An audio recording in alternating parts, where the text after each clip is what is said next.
Oh, that didn't quite work out, but either way. Anyway, thank you all for coming. Welcome to another Maggie May Fish Day. It's a continuation of our deep dive into her utterly asinine views on pretty much everything. So first off, let me bring on Mr. Codex. It would be extremely painful for you.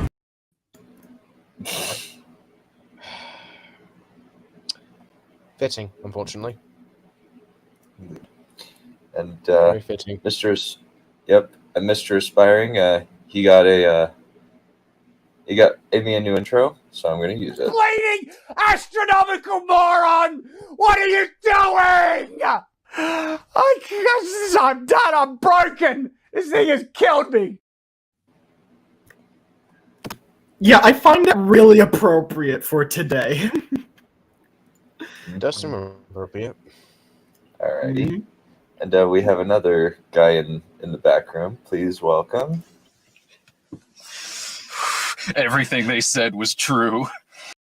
Von Hello, Luster! everyone. Hello! If you're curious about the reindeer, it comes from a House of the Dragon stream with Becca. Oh. But it's not related to this. That's fine, I just thought Christmas came early for you. You never know. There is the Christmas-Halloween war. But no, there is a war on Thanksgiving. That is the real war. Yes. Well, winter is already coming over here, so I guess it's appropriate. Yeah. Return of the And crazy. so is Maggie Mayfish. Maggie Yeah. Mayfish genuinely has probably as many titles as Daenerys. Crazy Eyebrow Lady, the most frightening furry, the one with the daddy issues. Miss Rotten Maggie. Fish. Maggie McFishface? Is that Neff's name? No, it was Miss Rotten Fish. Well, Drag the Duelist gave her another one, Maggie Carp. I'm pretty sure someone called her Maggie McFishface. Oh, someone I think- definitely has. I think there was probably something where they called her the C word at some point. Probably what's his face? Not I think it was either Sarcastic Hawk or Wisp, because Wisp just has no filters. Indeed, he does not. Or she does not. Either way, it's complicated. Why do you subject us to this done? Because he won a bet and he wants to torture me. That's literally the reason. Yep. What is the bet this time? Well, Literally basically- this. Well, basically, this is my reward for the bet. Yep. Oh, what did you bet on? Basically, I whether forgot- I could beat him at Call to Adventure. Yeah. He has a list. There's a movie Bob one that's gonna come one day. Oh, jeez. I just need to Yeah. find a good enough of Bat movie Bob video. He's kind of gotten less stupid over time, or at least like he's Really? less entertainingly stupid. Impossible. Okay, there. That makes more sense. Like, he's mostly just like kind of randomized, lame, lazy takes. But maybe I should put his Lord of the Rings video on. Where this Has he is turned about- into Mr. Enter? Who's essentially? that? Who's that? I'm not sure I know who that is. The mysterious Mr. Enter. You've never heard of him? No, I can't say that. I know who he is. Bit of a disgraced YouTube reviewer.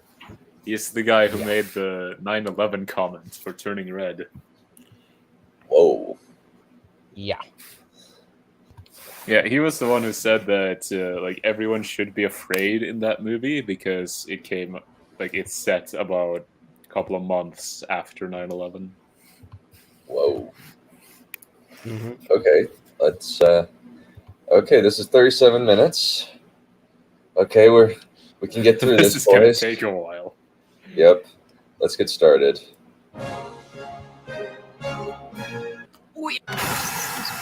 And we're back for part 2. We are. They didn't tell me we were shooting This costume looks today. awful, by the way. Should I go Yep. get dressed so I can intro the video? No, that's all right. I got it covered. You didn't Is forget to Maggie write me as a a guy or a character, girl? right? No, I I mean, think usually you write an entire mini character arc. That Or is he needs referring to an Mr. essay, and Enter? I'm assuming I'm Yeah, gonna have Mr. a Enter. I'm pretty so sure he's talking about Mr. Enter. Of course. I totally Okay, never mind then. You're Captions really done. important to the story, and definitely What? not the thing I used to. Captions. Sorry. Oh, okay. Yeah, it's mostly just nothing. Smooth over edits. Yeah, I but should go still. get changed then. Yeah. Go.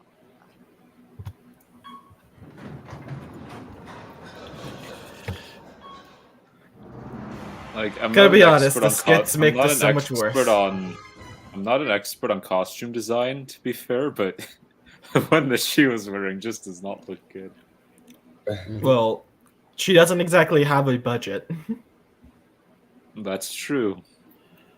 Um, Like honestly, if you're gonna do costume stuff, unless you have the money for it, just maybe do one costume until you actually get more money. Just one decent costume. let me see. How much does Fish make on Patreon? Maggie Mayfish's Patreon earnings.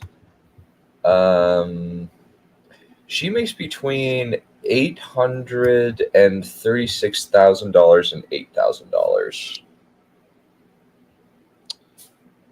Maggie month. May? Yep. Between 8,000 800 and 8,000? Yep. So Per it's based month, on the tier I list. It's based on the tier list. If her patrons only like do the $10 level as opposed to the 15 or 20, I think. She has about 828 patrons. So the minimum is 8K, the maximum is if they 96K. no. 8,000 times 12. Well, I just pulled up No, the she has graph. 800 patrons. 800. You said 8K a month at the Minimum. high range. Minimum. 8K. So she makes 8K range at minimum. So Per okay, month. so yeah. So that's 96. Like I'm saying annually, she makes 96,000. No. Yeah, but that's just minimum. She That's has minimum? yes. Okay, so she is more than capable of living in the Bay Area, which is expensive as fuck. So, yeah, you can buy better costumes, screw off. Where the fuck does she live? I have Oh, no she idea. says- But so these are her patron range. She has $1, $5, and $25. I don't even want to look and see. Okay. And Let's she has do it. 828 people. So I'm just using Graphtreon, which basically just takes her number of patrons, and gives a range based on the tier costs.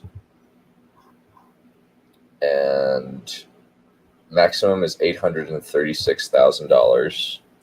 Minimum is $8,000.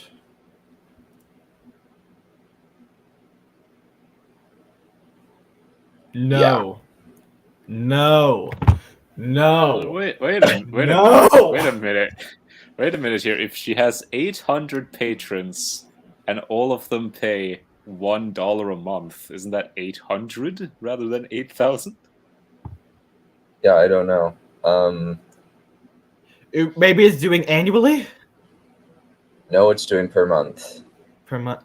I don't know what exactly. I think that's just maybe it's just how Grapheon works.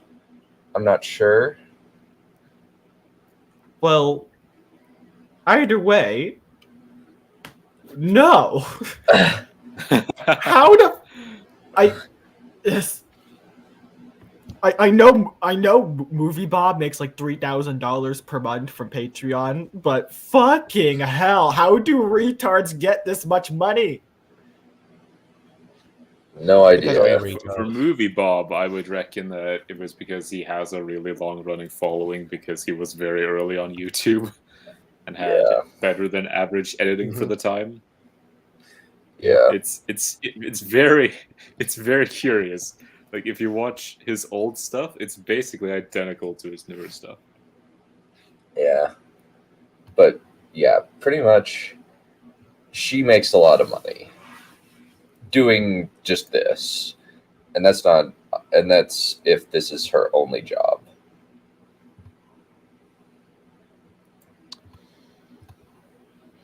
Yeah. Joseph, I myths are not just stories from the past, but a template for how to live your life. How to live a human lifetime under any circumstances. Myth can tell you that. The great men of myth are not just characters in a drama, but kings who deserve our obedience and reverence. He looks to the past to retroactively Citation justify needed. power structure. Yes, okay. citation. Well, again, I have the fucking book here now, so I can look through it if I need to.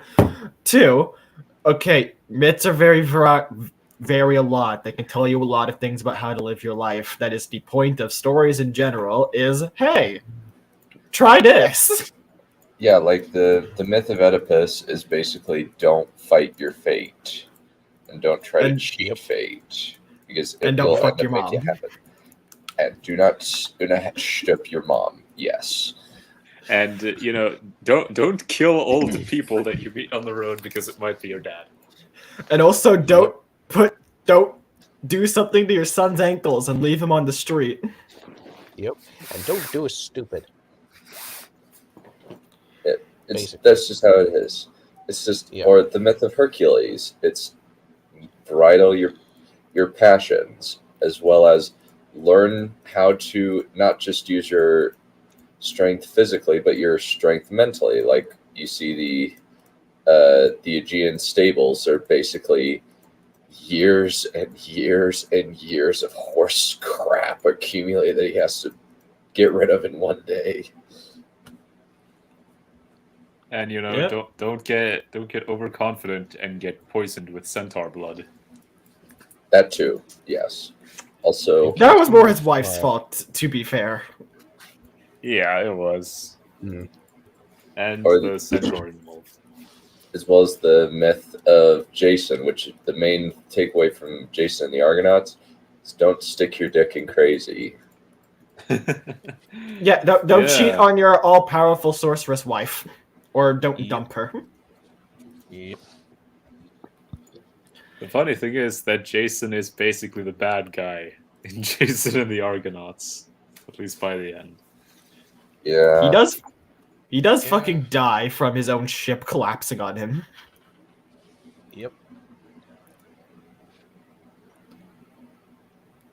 Yeah. Greek myths are great. They are indeed. Yep.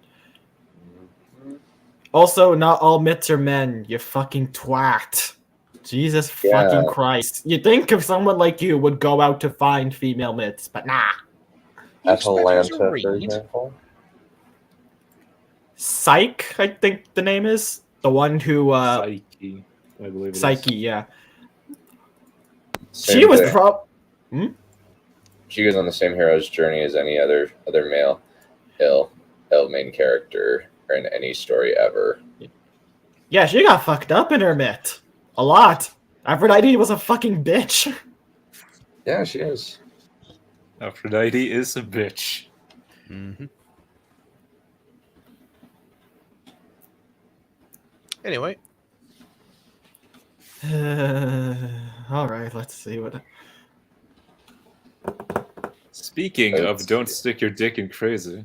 That he himself benefits from Christianity, patriarchy, capitalism. Yeah, and they are magnificent. Despite knowing Christianity. that structuralism. Wait. Yeah, and they are magnificent. Christianity, patriarchy, and capitalism. what myth is capitalistic? I need to get Well, some citation. One of which she is benefiting on. Midas? Okay, Would looks to Midas the count as past- capitalist? Like, looks to the past to retroactively justify the power structures The that past he to himself. retroactively justify the power structures that he himself benefits from. So she's taking him saying myths can tell you how to run your life and saying, see, he's justifying the things that rule our society. Is like, no, he's saying there are lessons to learn in how to deal with your life. Mm-hmm. You know, a lot of power systems in mythology are kind of shit. Yeah, also, not all myths are patriarch. The Amazons. You Also, twat! many of them are like pre-Christian or exist independent of Christianity. That Yep. too. It's just. Christianity. Also, I love how she uses the Salt Lake Temple rather than the Vatican. Yeah, She that's just an odd mate. choice. You know she just searched up church and took the first image. In fact, let's do that. Let me see. What happens if I just I'll search do up it too. church? Church. I just find that legitimately freaking hilarious because it's just like we're not the biggest church in the world, and yet you're using us as maybe it's just because like this is part of Mr. Campbell's interview where he's talking about how in Utah first they erected the Salt Lake Temple, then the Capitol building, and then the and then the church office building. So, Possibly. yeah. Patriarchy, capitalism. Yeah, and they are magnificent. Despite knowing that these very structures eradicated any alternative ideas of heroism. Citation No. needed again. Yeah, I'm just I'll like, tell you- There are a lot of points in this video where you can just say citation needed and the point is obliterated. Yeah, she's fucking fucked up her own points by putting quotes that do not match with her point. But also, so the point admits there's just unlimited alternative ideas of heroism. There was not a limit on ideas. They put down literally everything. Yeah. That's a capitalist myth. like, No. okay, yeah. What you need to do is make someone believe Right. there's a +1 there. It's a magical one that doesn't actually exist, but you can make them believe it does. For instance, like those pennies that are made badly in manufacturing that for some reason worth $1,000. That's basically making someone believe there's 999,000. I messed up the number in my head. Fuck it. There's over $9,000 that are supposedly there, but not. Mm-hmm. The Greek king myths. No, they're not. It's basically all myths are basically morality stories at their core. This is just dumb. It's like how many heroes of myth become good kings if they become kings at all? Very, very few. Mm-hmm. Very few. As in, Hero's journey most of was the people who do either abandon their duties or lead a bunch of people to their deaths and die tragically. Yeah. Yeah, like for instance, he's saying Hera would be Hillary Clinton. Yeah, Hera is Hera's journey. Yeah, Hera is a bit of a bitch. She's an awful, petty person who no one aspired to be like. She's a little bit justified in some cases, but yeah. Yeah. Yeah, it's because Zeus is a bastard. He's an awful bastard. Yep. All the Greek gods are fucking bastards. Legitimately, they do not shy away from every Greek god being a dick. There is The only one that I can think of being decent is Hestia, the goddess of the hearth. Yeah. Other than that, pretty much all evil. Yeah. Hestia is probably the only one who hasn't done shit, actually. Even Demeter is awful. Oh yeah, every single every goddess has a fucking cunty side, and every male does something shitty. The best one is Hades. Ironically. Yep. And yet he's the bad guy in every single one. Yeah, because Yep. he, rules the underworld. He rules death. Surely he must be bad. And really, Must be Satan. Yeah, he's the only one that's actually loyal to his wife and likes and doesn't do anything to cheat on her. Yeah. Yeah. His only real myth is him legit trying to kidnap Persephone because he had a crush on her. And then the two actually end up marrying. That's pretty much his only thing he did. It's like, I want a wife. I'm fucking alone here. I need a goth girl. Can't say I blame him. But I think there's one with Theseus, I believe, where Theseus and another person was trying to get Persephone or something. Yes. Yes. Theseus and one Troy. of his... Yeah, Theseus and I don't remember the other guy's name. I think he met Thanatos? And Thanatos got them chained to a... Or no, it was Hades that greeted them, offered them like drinks, then got them trapped in chairs with snake things, and then Hercules broke Theseus out, and then he moved to remove the other guy. He wanted Persephone, and the underworld shook as Hades was like, nah, he stays. Yep. Don't He's a fuck good with his lad. wife. He's a good lad. Yes, he is. Best of the Greek gods. Yeah. Let's keep going. Society. It's just a book. I can hear you typing in the comments. And No. dear reader, I wish it were just a book. But Camel preached his own interpretation of history and literature like a self-help guru, Follow your bliss. promising a better, happier life. When does he talk about history in this context? But if you think, oh, gee, I couldn't do that, that's your dragon locking you in. But because Campbell lacks any analysis. This is just okay. Don't let your insecurities hold you back. That's basically what he just said. Yeah. I swear she gets dumber by the second. It's remarkable. Yeah. Yeah, pretty much. It's like that scene from The Principal, except constantly. Yeah.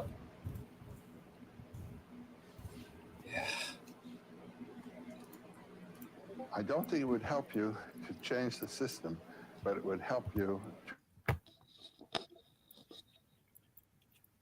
to Oh. See? See how the hero cycle, which romanticizes the actions of the individual, this accent, as I've been saying, on the individual. may not pan out for the systematically oppressed. It's not meant to. It's guidelines. He's not trying to fix all your damn problems. It's like, I don't know why, but for some reason people seem to use Star Wars as the main template for the hero's journey, which, to be fair, it was very heavily based on that, but like, the hero's journey does not require a Star Wars-esque journey to glory, It doesn't. where you become the most important person in the universe. Well, you can have a group go through a hero's journey as well. It doesn't need to be an individual. It just most often is. So, Conversation. to answer your question, we are reviewing the hero's journey and how it relates to Nazism, apparently. Yes. Legit, that's the title of the video. Joseph Yeah. Campbell and Nazis. Don't you know? He was in Germany. We now need that Illuminati song where we have his Photoshop face in several places during a Hitler speech. Yep. And she's quite nuts and doesn't prove anything. Yeah.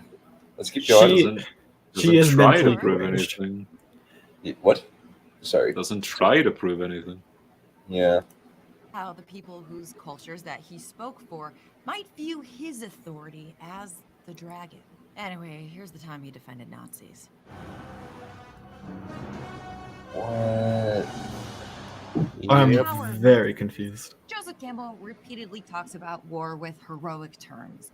Everything from the draft. Being drafted into the army. You didn't intend it, they're in. You're in another transformation. You've undergone a death and resurrection. You put on a uniform. You're another creature. Two courageous. Yes. So that's not necessarily him approving of it. He's just saying, like, yeah, once you're drafted, you are being transformed into something else, which is the point of being trained, and that does relate with the hero's journey is transformation. He's basically saying you're going through a hero's journey when you're being drafted. He's applying it. Also, by the way, if you're gonna say, oh yeah, he defended the Nazis, maybe you should bring up an actual citation of him defending Nazism rather than this. Also, yeah, the draft. You have a more solid foundation than this. The draft would be technically not doesn't do with Nazis. That would be against the Nazis because that's America. Bitch, what the fuck? That's just wait. Yeah, my exact thoughts. Wait, what? Pretty sure the Nazis weren't all that big about glorifying the individual. No, they weren't actually. Yeah, I would agree with that. There was there was the glorifying of one particular individual with the mustache. Yep. Also, yeah, my intro could probably be used many times during this video. I'm starting to see. Yeah. Dear Lord. Yeah, let's just do it right now. Astronomical moron! What are you doing? I'm done. I'm broken. This thing has killed me. Oh God. Chad. I knew that clip was gonna get mileage throughout everything we do, but boy. Yeah. Today. It gets even worse. How we're 3 minutes in and this is 37 minutes. Okay. Yeah, poor Shad. Funny Shad, but poor Shad. Yeah. Thankfully he doesn't have to suffer through this. Wings of Power is his punishment. Yeah, probably would be. Yeah. Unfortunately. Yep. Anyway. Yeah. Let's keep going, shall we? Acts of soldiers from the clips that he saw on TV. I remember during the Vietnam War seeing on the television the young men in helicopters going out to rescue one of their companions at great risk to themselves. It puts them in touch with the experience of being alive. So if you could see heroism in the Vietnam War, a conflict that would come to be seen as senseless and tragic, you might think that he would at least be just as enthusiastic about World War II. After all, it was a conflict that reshaped... He's not talking about the war. He's talking specifically about a unique single act of heroism. You are so dumb. Just because a conflict is very questionable doesn't mean the people who are fighting it don't do things that aren't questionable. Some are clearly bad, and some, like he just described, are clearly good. A lot of soldiers will show really good acts of bravery, courage, and selflessness during even the worst of conflicts.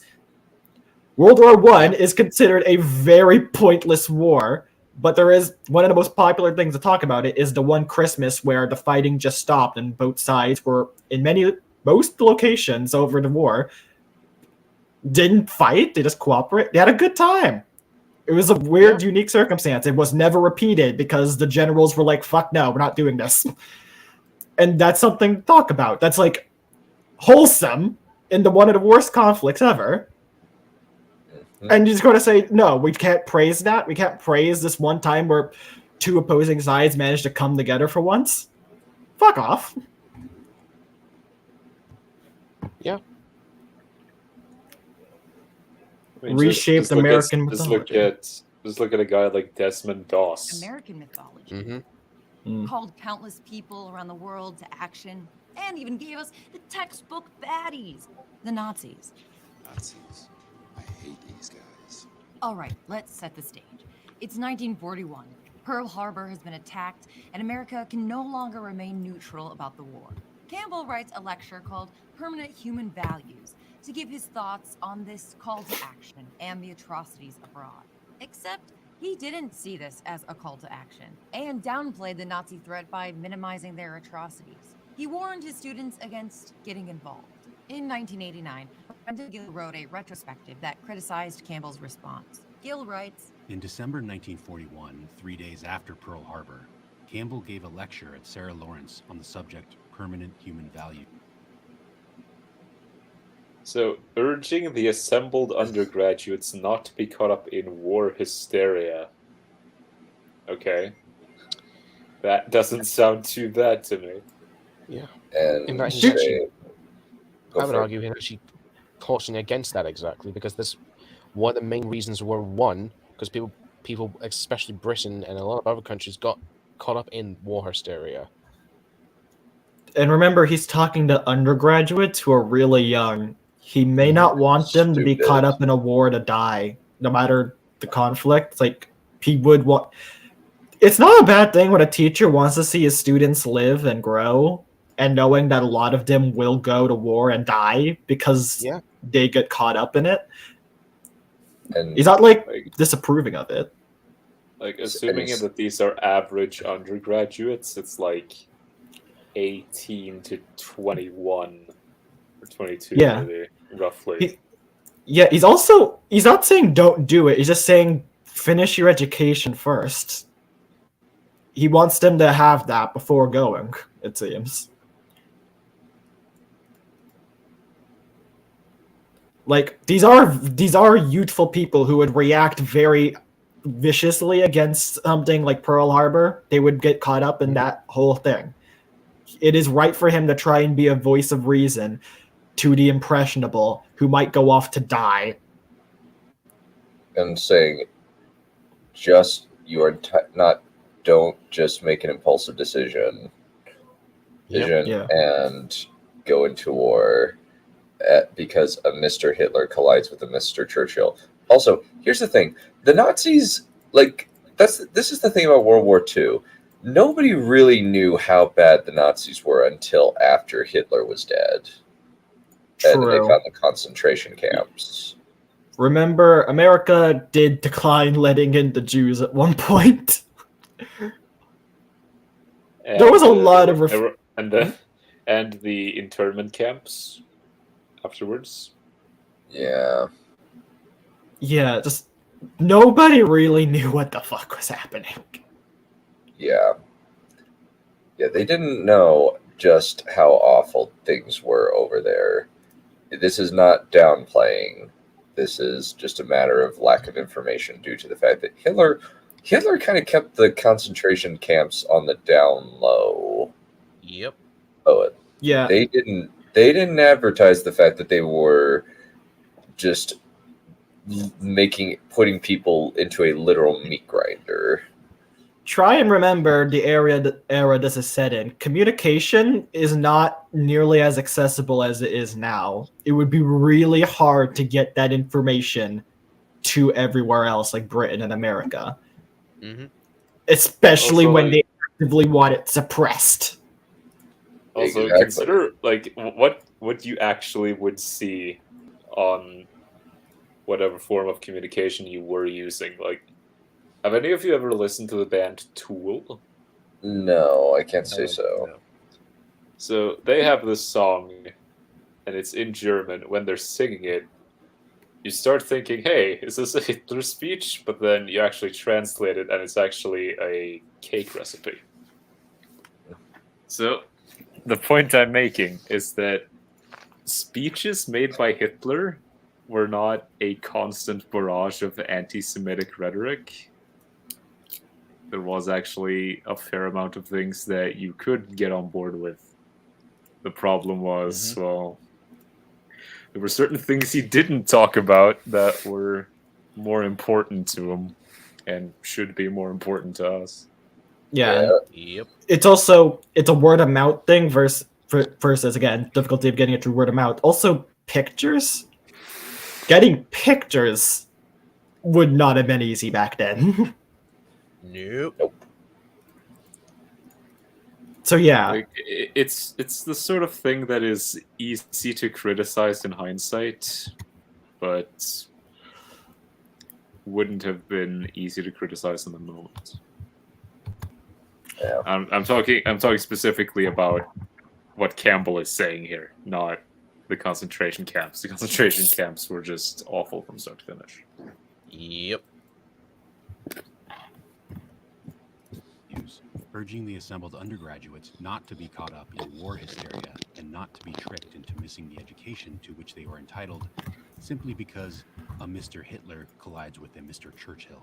What a weird way to describe World War II. In his lecture, interesting. Again, in retrospect, it's easy to criticize this as if it seems like a false equivalence in retrospect, because it totally is a false equivalence in retrospect, but with the information he had, I mean... It's just one superpower going up against another superpower. I mean, how many perspectives like that do we still have today? Like, how much of politics is just, I don't want to get involved because it's just a bunch of power-hungry people slamming each other into a wall. I feel like most of us tend to have that kind of attitude toward politics. It's like, exactly. I just hate both sides, fuck you. Exactly. Yep. Neither side is good. Therefore, we just kind of create our own side. It's much better. How long after he failed art school did he join the army, Adolf? I don't know. But let's keep going. Action. Instead, he argued that our main concern should not be defeating the Nazis or stopping fascism, but rather our goal should be safeguarding the knowledge, history, and scholarship of German culture. Let me say, therefore, that any serious student of history or science, I told you it was going to get worse. The passions of this hour to turn her away from German is a fool. Okay, so essentially you should still learn about German language and culture and literature. He's saying don't be bigoted, you moron!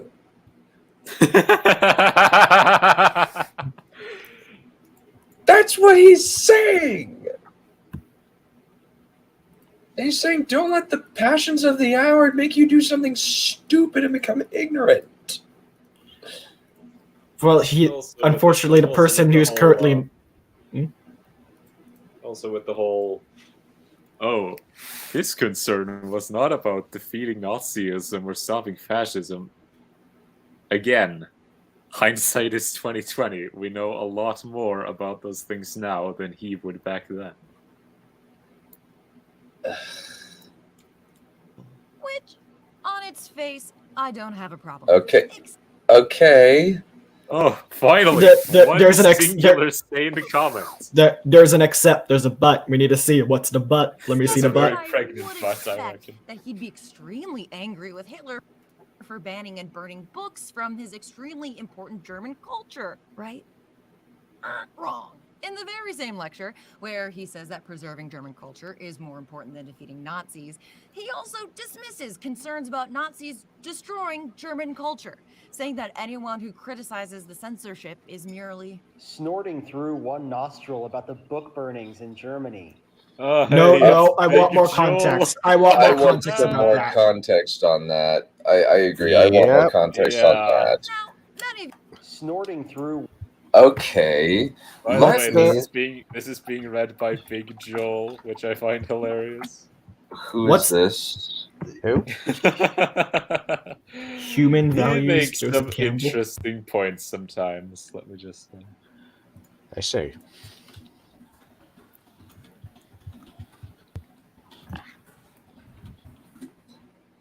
All right. Anyway, let's continue. So I want some. Okay, so permanent human values. I mean, there's even an ellipsis. I feel like the full quote should be included here. You expect her to do that?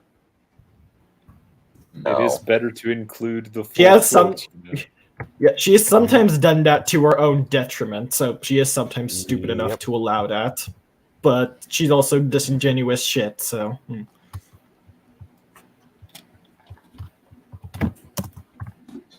Let's see. Where is... Let me see. And also, yeah, Trip, you're in the wrong place if your brain is hurting. I found the quote. Same. Okay. When there was no crisis on the horizon, we were told that objectively was a good. Now that something seems to threaten our market, or to threaten perhaps even more than that, we are warned, parentheses, and this by still another of our university presidents, that the real fifth colonialist in this country is the critical intellectual. What kind of leaders are these men anyhow, snorting through one nostril about the book burnings in Germany, wheezing through the other at critical intelligences in our own republic? That really changes the context of that quote, Miss Fish. You are a liar.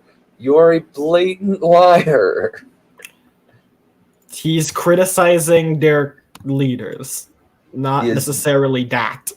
He's this is an opposition to hypocrisy. Just ironic, isn't it? It is. It is extremely ironic. In fact, I actually have a clip somewhere for that for this exact occasion. I just need to find it. How wonderful. Yeah. Let me find it. You know what this feels like? This feels like you're doing a high school essay and you just want to make a particular line, so you just get part of a quote, not giving a shit about the context. That's what this feels like, except even worse, because like even high schoolers are more fair than this bitch. Because I know the teachers won't accept that. Found someone else cherry picking this, in which case she's stupid for not looking it up, or she's just lying and omitting context. I think she's honestly lying. Yeah, I think that she's lying. I don't trust her integrity at all. Yep. I don't think she has any.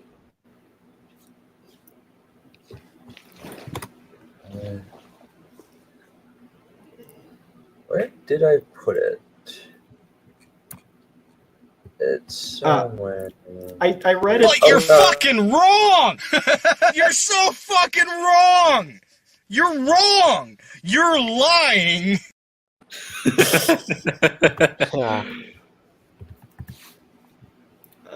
Fuck. Drake the Duelist has a great comeback in the chat. Yeah.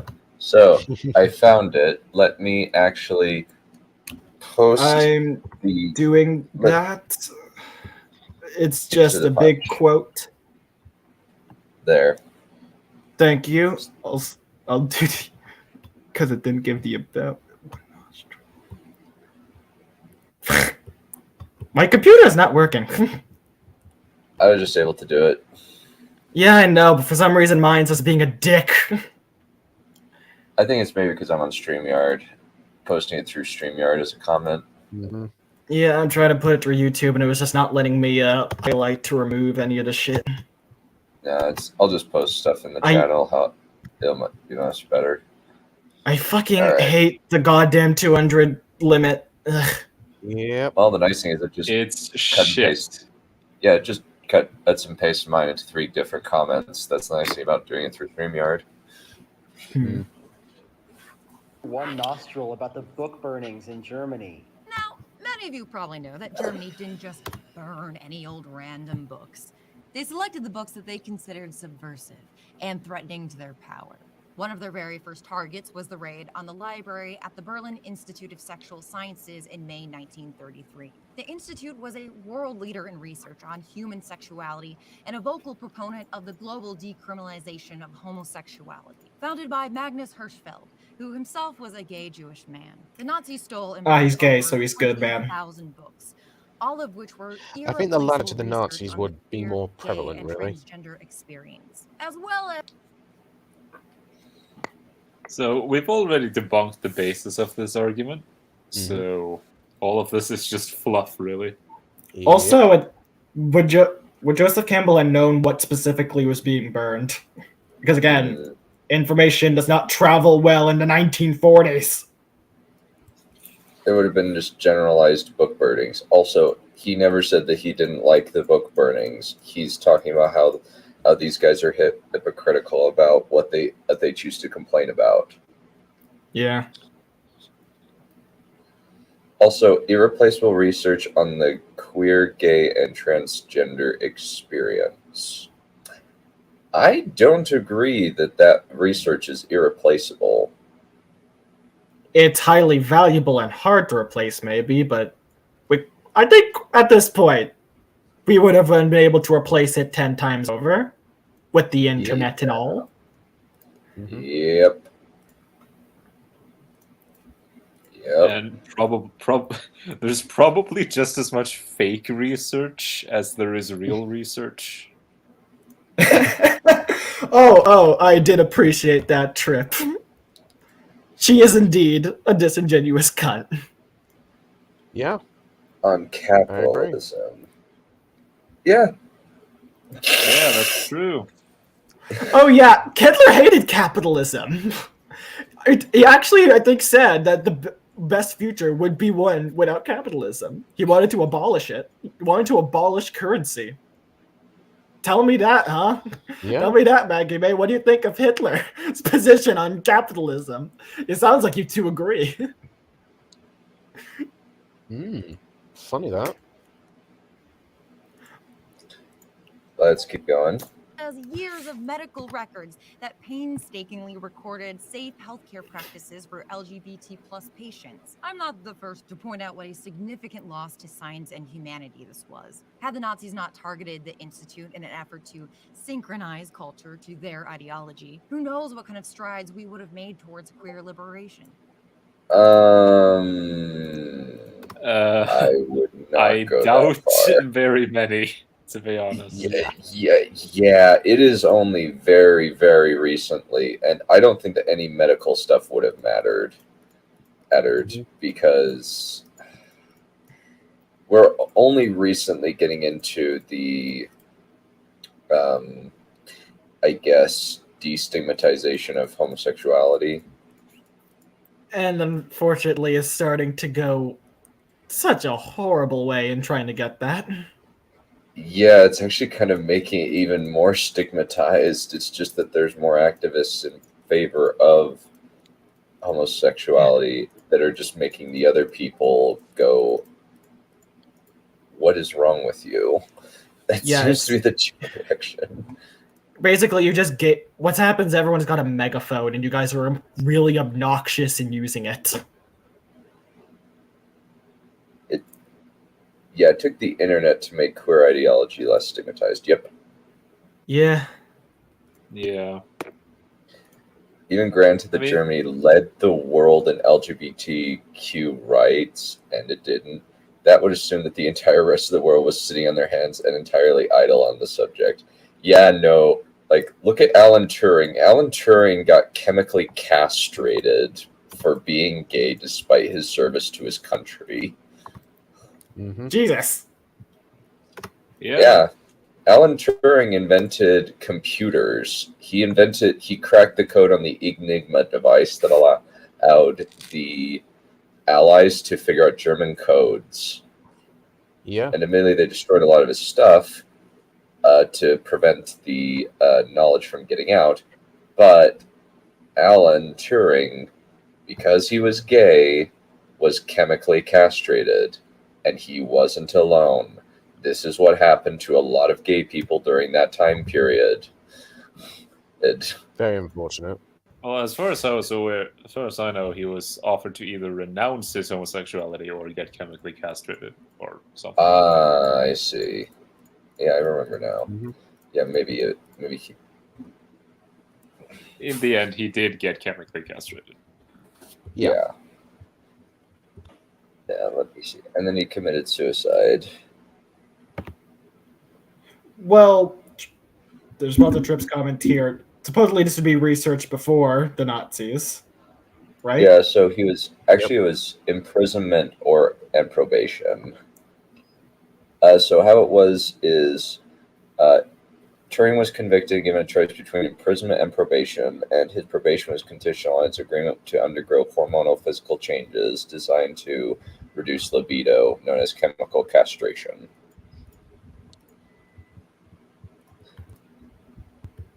So basically prison or castration, chemical castration.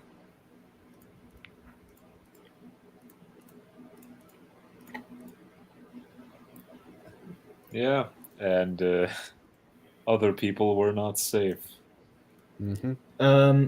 She's referring. Sorry, it's okay. She's referring to research done by what was the place? Something library. It was. Let me back Just at the up a top. little bit. Institute for Sexual Studies, I believe. Yeah, she's referring to burning on the LGBTQ research done in a certain institute, and how that's a huge tragedy. Which, yeah, sure, yes, it is. It's not what you're making it out to be. Well, that's assuming that research wasn't being done anywhere else. Which is very likely it was. Yeah. Since I don't think that German LGBT EQ. Let's just go with alphabet soup people. Is for because it's frustrating to kind of say this over and over, but alphabet. Tyler, don't you know? Sorry, you first. It is. How different is a German LGBT person than it is in America or Russia? They were all discriminated against. And this one guy was doing research. And now people are generally fairly accepting, other than the people who don't like the LGBTQ community either because of religious bigotry, a disgust with how they've handled their own activism, or they just don't care. That's my impression of it.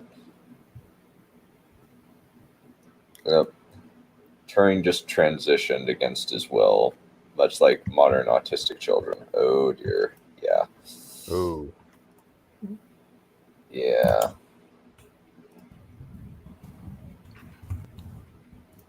Why is she's talking about? Because she's talking about how supposedly Joseph Campbell underplayed the Nazis' threat. And or supported their actions. When that is not true, and she has been actively lying and misrepresenting information at the very least. Don't you know, Tyler, Joseph Campbell is a Nazi defendist and supporter.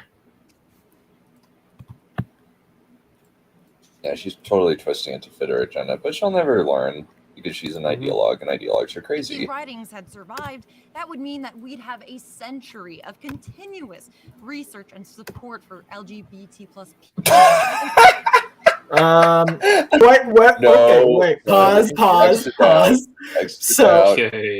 So first off, I doubt research stopped there. That was just Germany. 2, what billions of people? In case you forget, the LGBTQ is the minority. That's what you guys constantly refer to yourself as. You would not be helping billions. That would mean everyone is the world population at this point in time. Let me see. It's 2.3 million? Is that it? No, that is too small. No, that can't be. 1940 world population? Okay, 2.3 billion. Sorry. Oh dear. Aspiring died. Okay, so world population in 1939, 2.3 billion. So, if we're talking about improving the lives of billions, we're talking about improving the lives of the entirety of the human population at the time. Not just gender romantic sexual minorities. Yeah. So let's bring Mr. Mr. Ninja on. I've had 5. Matthew, Mark, Luke, John, and fuck off with that question! Hello. Hey. Hello. Welcome to hell. How's it going? We're It's going hell. okay. Kinda, yeah.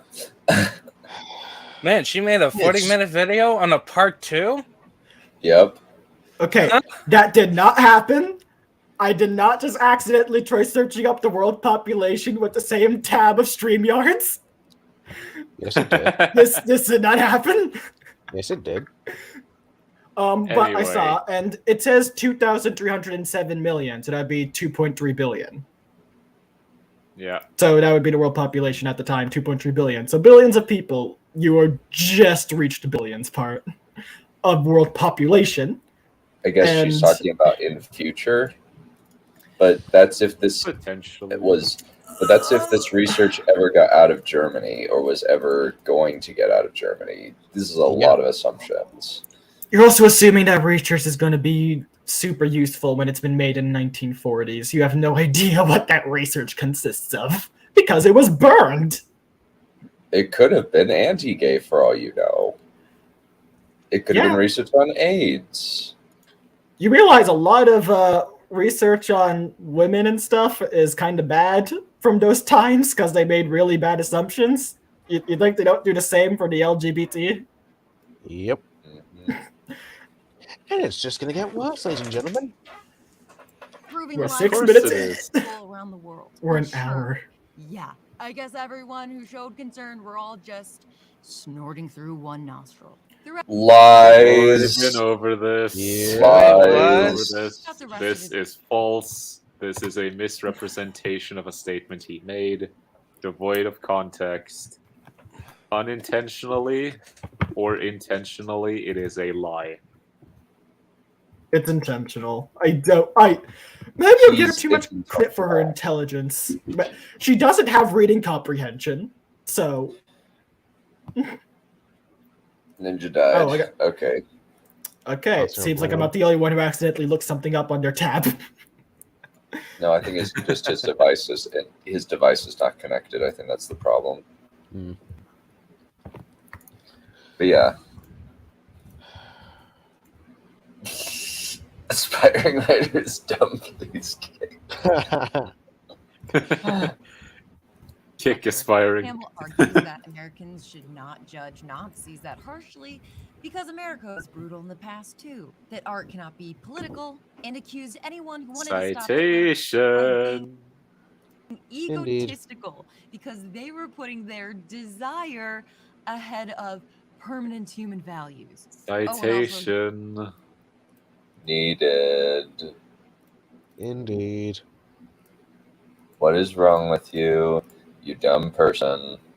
Why are you saying this? Oh my god. What? What's in the chat? Look at the chat. Right, the, You sweet summer child. you poor man. You innocent man. You poor, poor soul.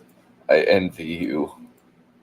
I envy you, my friend. Get out here before it's too late, man. She is insane.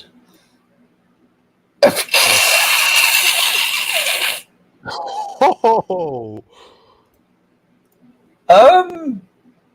Yeah, not inaccurate. Yeah, that's actually fairly accurate. Yeah, that's fairly accurate. Yeah, I try to use words like mentally deficient rather than retarded, but yeah, it kind of fits, I'd say. I think Holy Ninja's just having problems with his computer or something because he keeps dying.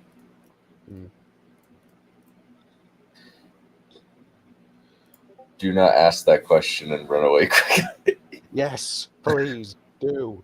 Do what the lady says. Someone is wise in this chat. Yes.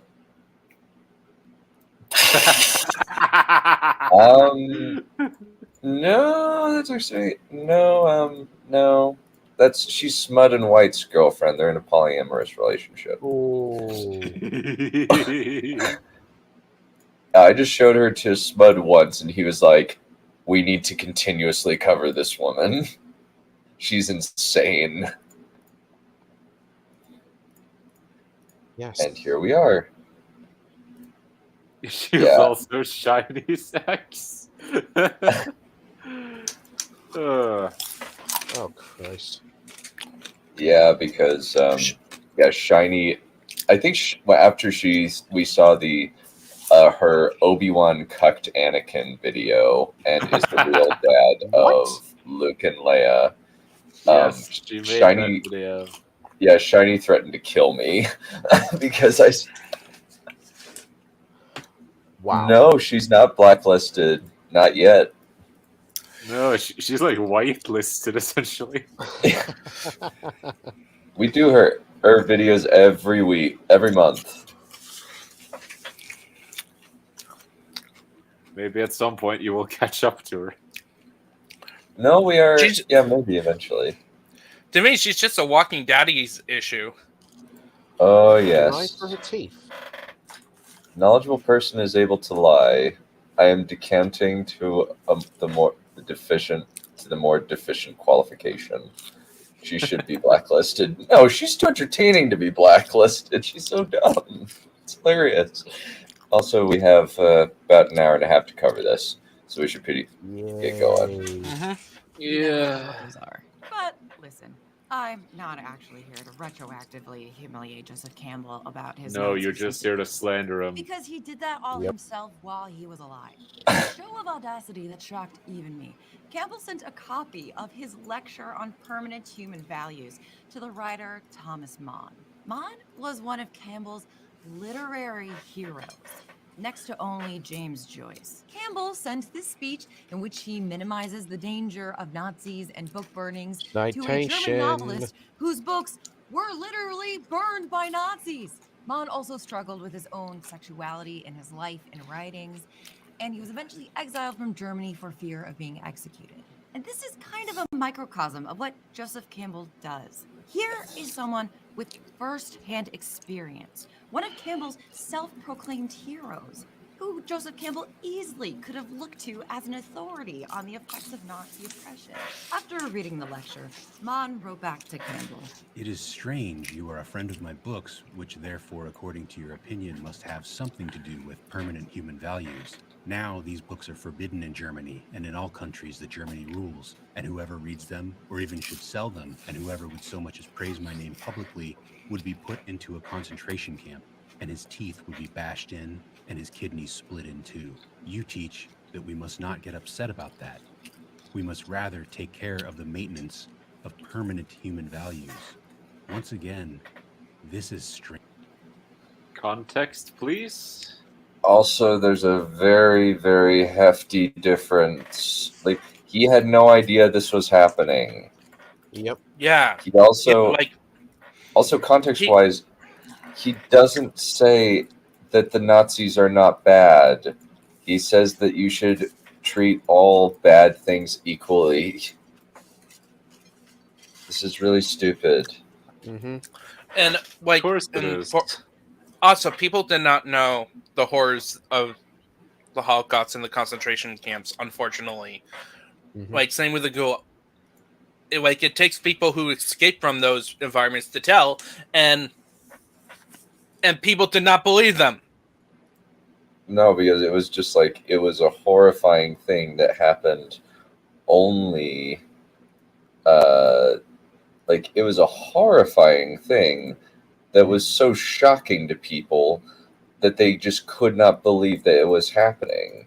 It's kind of the Sun Gym gang principle, where the story told is so absurd that it was hard for law enforcement to believe it until two people were dead. Yeah.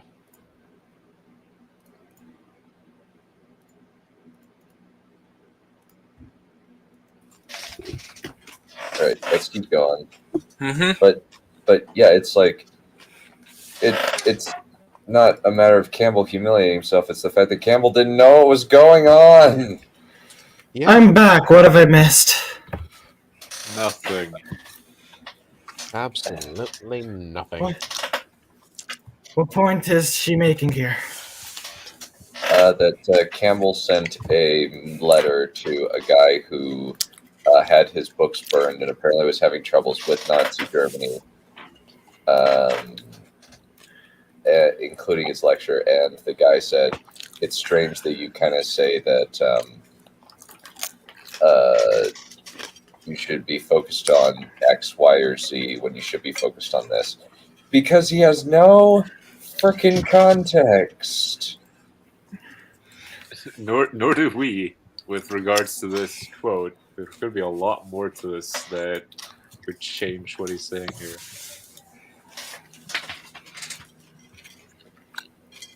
Yep. The defining conflict of the 20th century, the conflict that rewrote Mm-hmm. American mythology, Campbell was completely blindsided. He told his own Once students again, to call to hindsight. action as the war broke out. Then he rejects advice from one of his heroes, his Obi-Wan Kenobi, according to Campbell's own ideas. No. That is not what happened.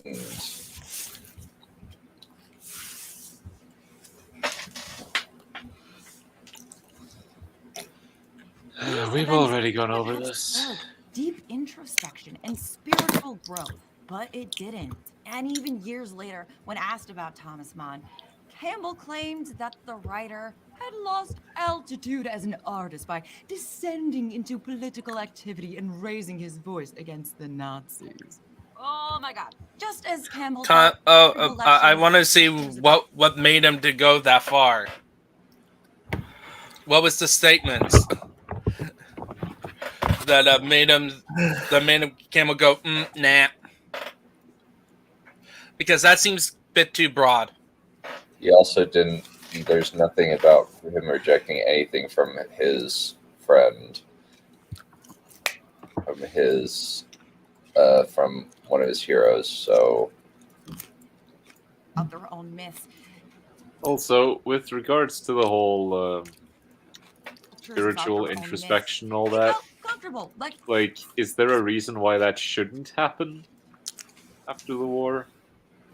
also, here's the thing. He's not lecturing other cultures about their myths. That is not what the Hero of a Thousand Faces does. It does the opposite.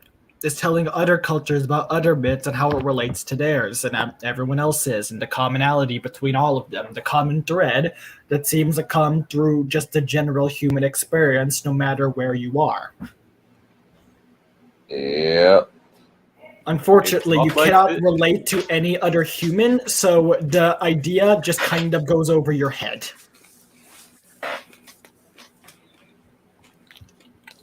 Also, space junk? Yeah, kinda.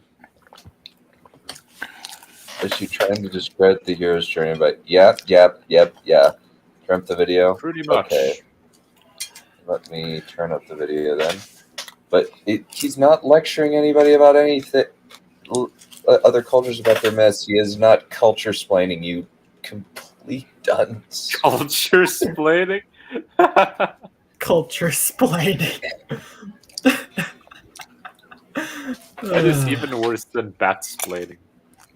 Campbell felt comfortable lecturing other cultures about their own myths. He felt comfortable lecturing Thomas Mann about his own oppression under the Nazis. But hey, No, he did not do that. Another man's letter to a queer writer who's being hunted by fascists. What? Whatever. That was a pause. One of of the things that may have rubbed Thomas Mann the wrong way in Campbell's Permanent Human Values lecture is Campbell's insistence that the role of the artist is to be apolitical. Campbell argues that the artist must be an absolute moral vacuum, with no concern for their fellow humans, the state of the world, or anything, really, aside from studying that which has come before them. Yeah. The artist, insofar as he is Oh, an artist, it's Big Joel again. Oh, this is so funny.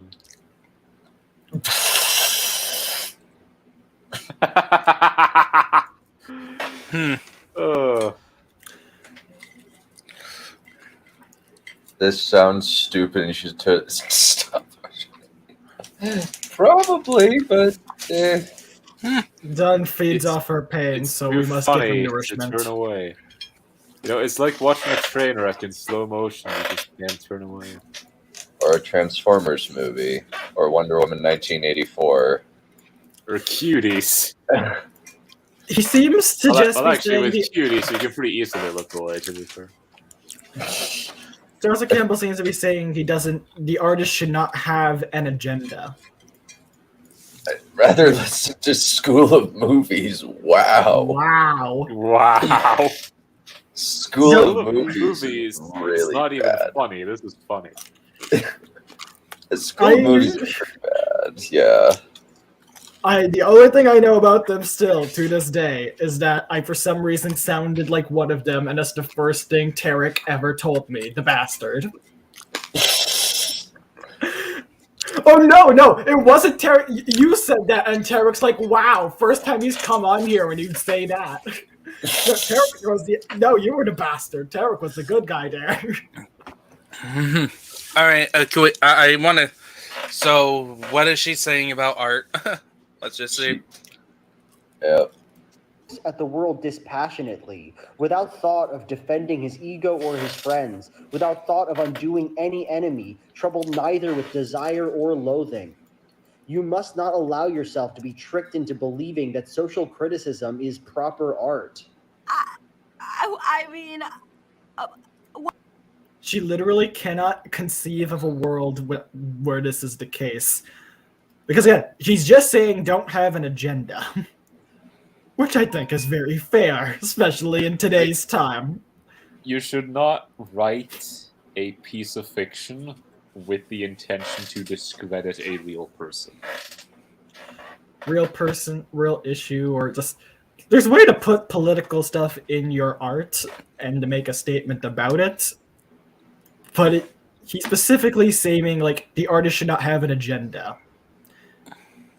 It's like, how many people, like, on either side of the political aisle was groaning at the fucking CW Powerpuff Girls script? Because look at what he specifically says, without thought of defending his ego or his friends. So basically, don't have a bias in whatever it is you're trying to write. You're not wanting to defend yourself. You're not wanting to attack someone else. You're just writing for the sake of writing, or whatever else you do with your art. Well, I will say this: there are some works that's the point, like Orwell, like that was his point of his writing. But I would say the problem is that you can do it, but the thing is, it will date your writing. It's not universal. Even if you make a story that still applies 100 years from now, it won't apply 500 years. Nope. And so it's better just to write what you want, like. For some people, and I will also say this, I can just flip the script a bit. You can also apply this as criticizing. When you criticize a work because of a political element, whether it's casting or something, that's also bad. When you criticize a piece of art, it should be about the art. It should not be about any form of agenda, either from the critic or from the artist. And assuming so is you fall into that trap way quickly. Mm-hmm. I'm just not sure if he's saying completely that you can't have social criticism in your art, but that your art should not be social criticism. That should not be its purpose. I think, again, I would like to see his whole lecture to get the proper context. Because he does a bit of social commentary in like what I've currently read with A Hero 1,000 Faces. I don't think he's against social commentary. I think it's this specific side of that where he's like, this is not good. It's because you have a specific agenda you're trying to push, and you're not going to look at any other side. I think that's kind of part of where he's commenting. Or maybe I'm being an idiot. Who knows? I don't know. We don't know. We don't know. Yep. Either way, agree with the point. Not her point. As if I need to clarify. I mean, she has not made a single agreeable point in this video or the last one. Yeah, unfortunately, she is one of those people. You can going into it. You're not even going to have a, I can see what you mean. Not even that. Okay, so let's see her reboot. What do you even say to that? That is so blatantly wrong. How do you No, even it is not. address that? I don't know. How do you? Personally, my favorite works of art are social criticism. From the explicitly political all the way to more personal and Okay, emotional so pieces. could you Well, skip back a moment there? So this is a movie called Uptight from 1968. I've not seen it. No, have I. Me neither. I don't. Based on the fact that Maggie May Fish likes it, I immediately assume that it's bad. That's probably a good philosophy. At least, like, first, the reason she is stating that it is good, that it's like political satire, I'm like, okay, if she likes this because it's political satire, that means it's probably bad. Or very dated. That too. That too.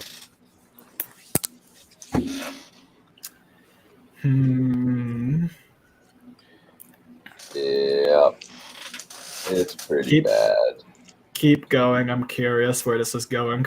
explicitly political all the way to more personal and emotional pieces. While Campbell was giving this lecture, segregation based on skin color was still legal, and the women he was lecturing to in 1941 would have been born just a year or two after gaining the right to vote. The Aeneid, a Roman epic poem which Campbell references as a heroic myth, was written explicitly as both social criticism and political propaganda. The first American novel, Wildland, was explicit social criticism. I mean, Dr. Strangelove helped turn American opinion against nuclear deterrence. Get Out, Us, Sesame Street. Hell, the Bible is political.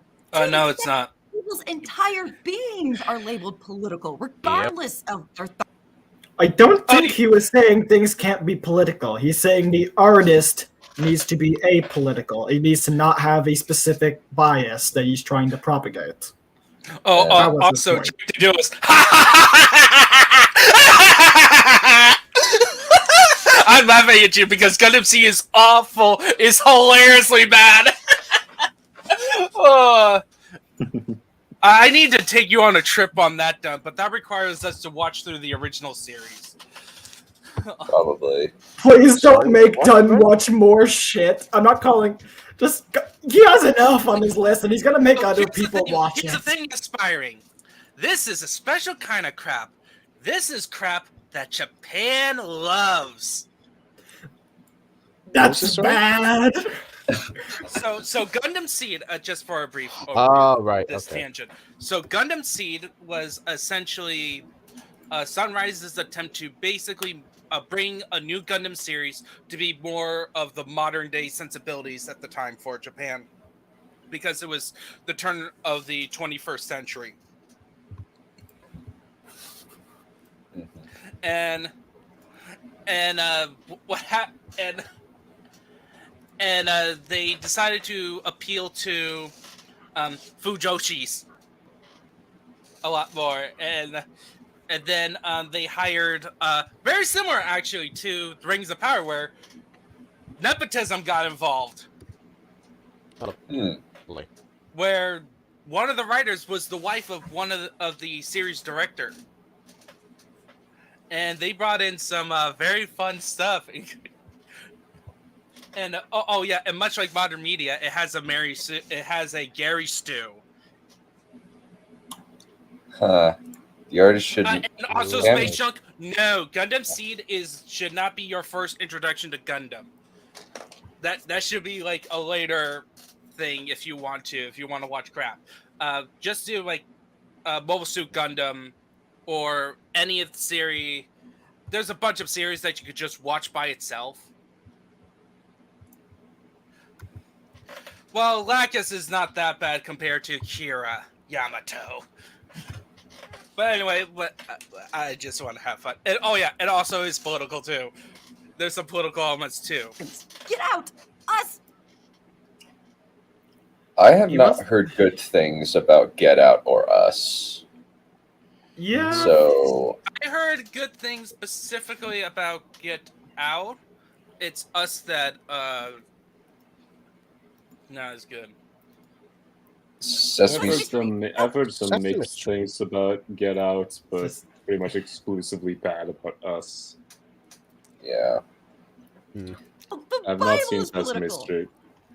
The Bible is political, okay. To this How is day, the Bible people's political? entire How?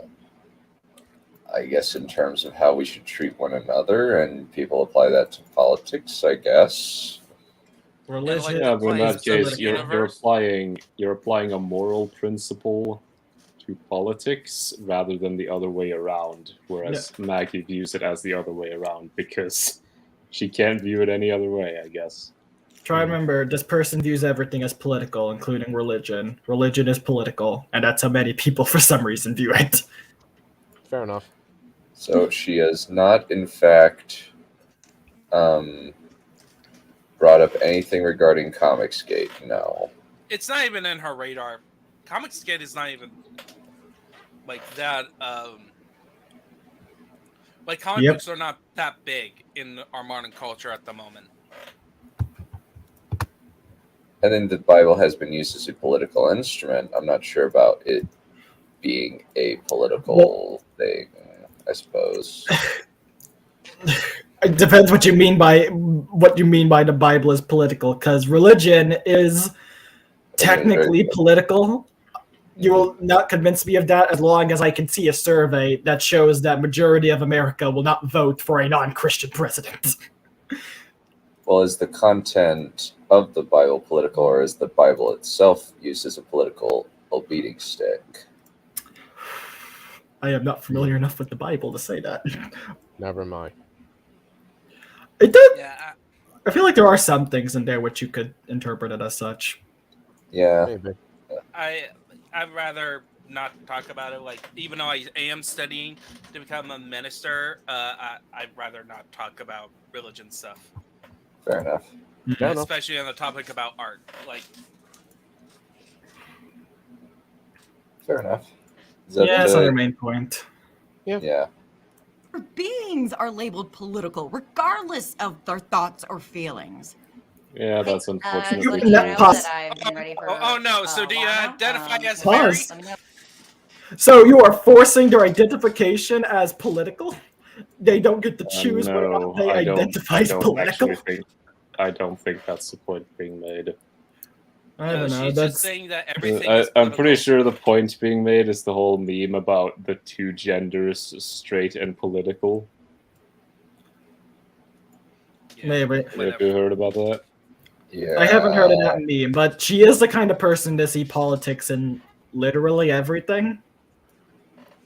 Well, to be fair, so do a lot of other people, and I'm not talking about people on her side of the spectrum. Yeah, unfortunately, it's becoming a common thing as media becomes more and more politicized. Oh, when you need me. Oh, sure. Because I got a lot of things to say on the topic. And we don't want to hear any of it. Not now.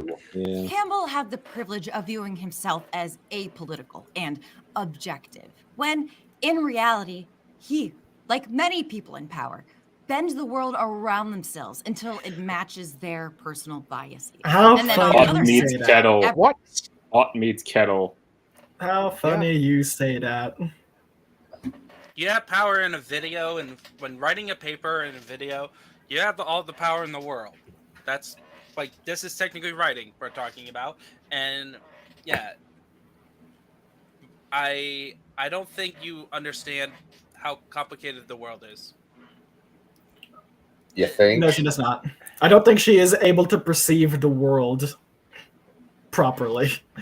A colorblind, a blind person could just perceive the world better than her. This is flat out blind person.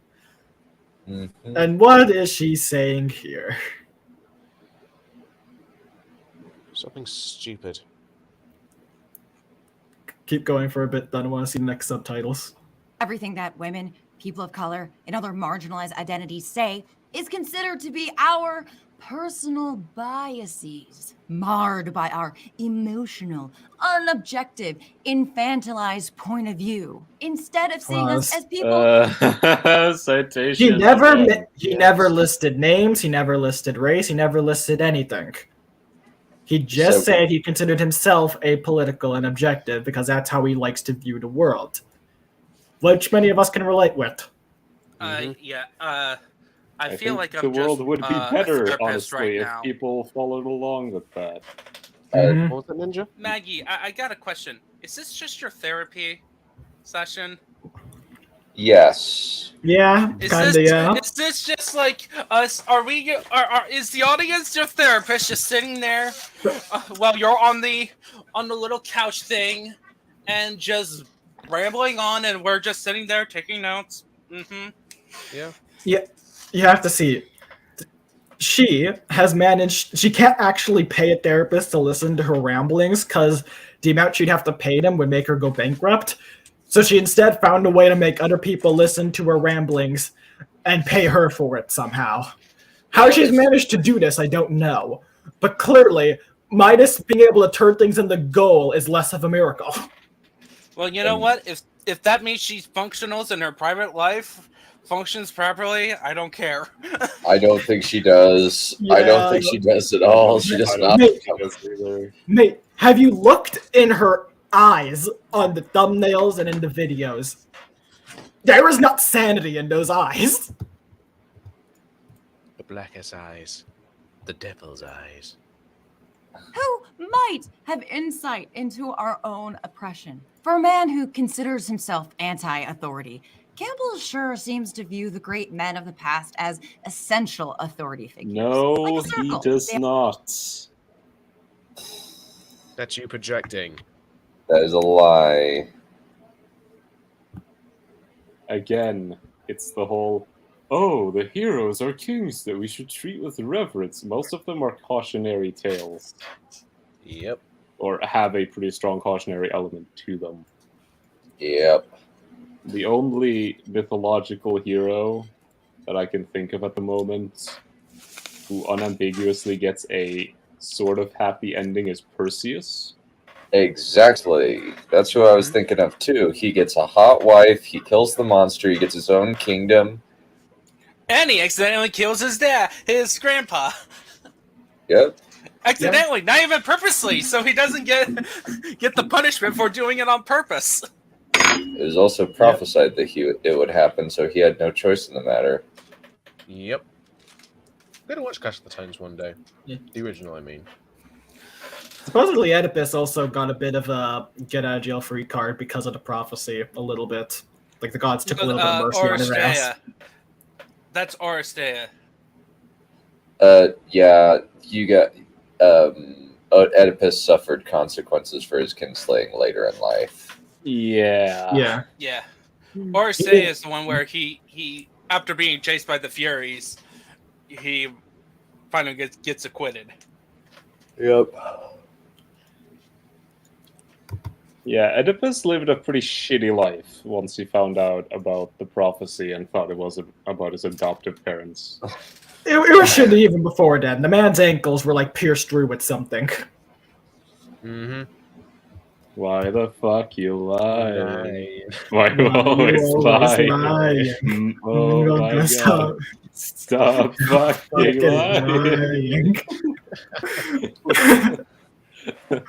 Bravo, Space Junk. Bravo. Yes, bravo. All right, let's see. Let's try to get through. They are right because they are authority figures, and they are authority figures because they're right. If only there was a name for this type of logic. While discussing the nature of creating art and the power of myth, Of course she Annals likes says- circles. The myth makers in earlier days were the counterparts of our artists. There's an old romantic idea in German, das Volkdichtet, that say that the poetry of the traditional cultures and the ideas come out of the folk. They do not. They come out of an elite experience, the experience of people particularly gifted, whose ears are open to the song of the universe. Das Volkdichtet is the Grimm brothers' idea of communal creation and folklore. So here's Campbell, who argues that there's nothing more important than preserving German culture, smacking down the idea from two people. No, but just He was- continue.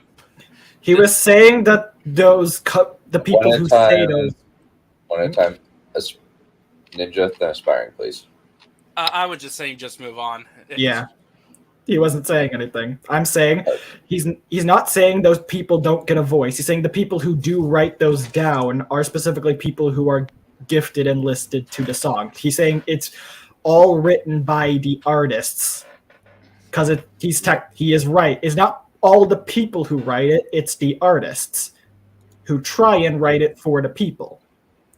It's the people who listen and have the education and knowledge to preserve it. Yeah. Because not everyone wants to or has the ability to do so. Yep. Maggie invoking logic. That'll be the day. Put Nihilus' comment up. Put the second one up. Put the you know which one. You know which one. No, the other one. No, the one above that. No, that's Space Junk. The family tree one done. That has not let me. So You put it up for 1 second. Her whole family tree is a big circle. That one. Nihilus, bravo. Fucking bravo. Bravo. No, it seems like her argument is that he was trying to preserve German culture. Like, he just used a German quote to talk about traditional cultures, which would include Middle East. I think the point that she's trying to make here is that he dismisses the people as kernels of storytelling when, he's not. And we've already talked about why. Especially back then. Like nowadays, yeah, everyone has a fucking Instagram story that they can tell to share their experience, no matter how garbage it is. But back then, yeah, you really did need to be someone of a higher class to have the ability to do that, the time to do that, the resources to do that. It was somewhat exclusive who had the opportunities and the motivation. And to an extent, it still is, because our world is not exactly equalized in that regard. So she actually asked for this, so I should probably do this. At no point in your rambling, incoherent response were you even close to anything that could be considered a rational thought. Yeah. Everyone in this room is now dumber for having listened to it. I award you no points, and may God have mercy on your soul. Yeah. That's beautiful. That is that is the summary that I gave early on in the stream for what all of our videos are.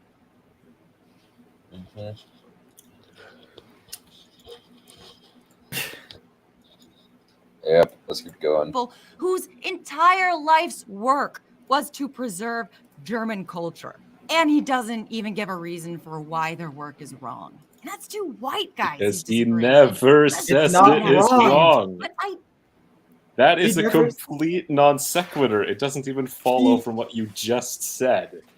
Your quote you made him say in your video was that it's not the people who say it, it's specifically the people who are in the privileged class who do it. No, like what Campbell was just saying is that the characters of the myths are not the common people. It's the privileged class of those time periods and those cultures. Maggie May, you are technically fucking privileged with your fucking $90,000 per goddamn year. Minimum. Well, that's probably a low estimate. Her usual thing is probably somewhere around like 200-300K. You can fucking live in San Francisco. You're welcome. Yeah.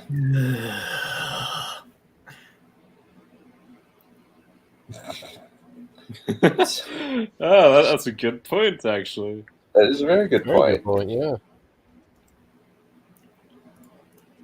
Do you think I have an inkling that the reason he views elites as inherently particularly gifted is because of his uncritical acceptance of Thomas Carlyle's great man theory? If it seems weird that Campbell described World War II as a Mr. Hitler collides with a Mr. Churchill, that's because it's weird. But it's also a textbook example of Carlyle's theory, laid out in a series of lectures from the 19th century. You probably recognize this phrase from it. The history of the world is but the biography of great men. And to Carlyle, that is a good thing, and not a cautionary tale about who has written history. Great man logic is, once again, cyclical. Kings are great men because they are kings, and great men are kings because they're great.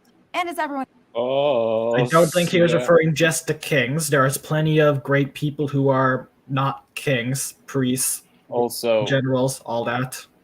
Also, I think we need to be clear on what we mean by great. Are we talking about morally great or historically significant? Well, I feel like the second one is the more likely one. Also, this also fits with the idea that Martin Luther King and Gandhi fit with the great man theory. Mm-hmm. Yeah, there's a distinction that's often used between great men and good men. Not great men are not necessarily good men, and good men are not necessarily great men. I can't, Maggie. Great man theory is just a lens you look through history that most modern day historians would apply some of it into their work, even if they don't believe it. The other one is more about focusing on forces, like looking at everything else other than the great man. But you need to do both to do proper history because it's kind of cyclical, where the forces makes the environment that the great man to come about of a certain topic, right? But then the great man are the ones that move the forces that will cause the next great man to show up. Mm-hmm. Like if you just look at you could just name any historical subject. It's like, yeah, there's great men, but also those deeds of great men are technically inevitable because of the environment, but it's also those great men who pushed it in that certain direction. Great man theory is relatively useful, but like all things when it comes to science and research, you should not use it in a vacuum. Mm-hmm. Well, it's meant to be a way to kind of clarify how we might be seeing history from what we have, because it's not like we look back in time, we're just having accounts, and it's a way to contextualize those accounts to really get a better understanding of what we do understand. Yeah, if that whole history makes the great man is Marxist, is like, well, yeah, that's technically true as part of history, but you need both to do proper history. Otherwise, you run into problems. Like with the great men, you emphasize the men, the quote unquote. What I mean by men, I mean people, the individual people, not like it can include women. You emphasize their achievements too much. You miss out on what made those people who they are and what drove them. And then if you do the opposite, you ignore the significance that it took those great people to drive the history that creates future great people. Mm-hmm. I concur with this. Yeah.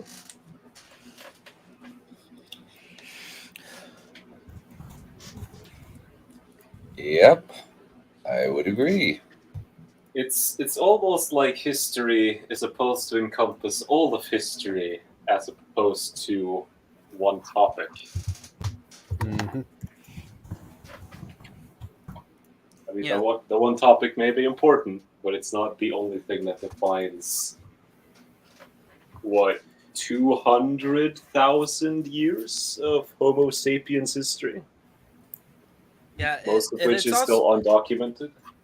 Yeah, and also it's like, let's take Joseph Campbell, right? There, like, I could classify him as a great man because, you know,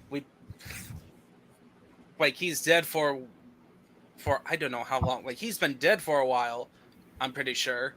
And we're still talking about him and his work.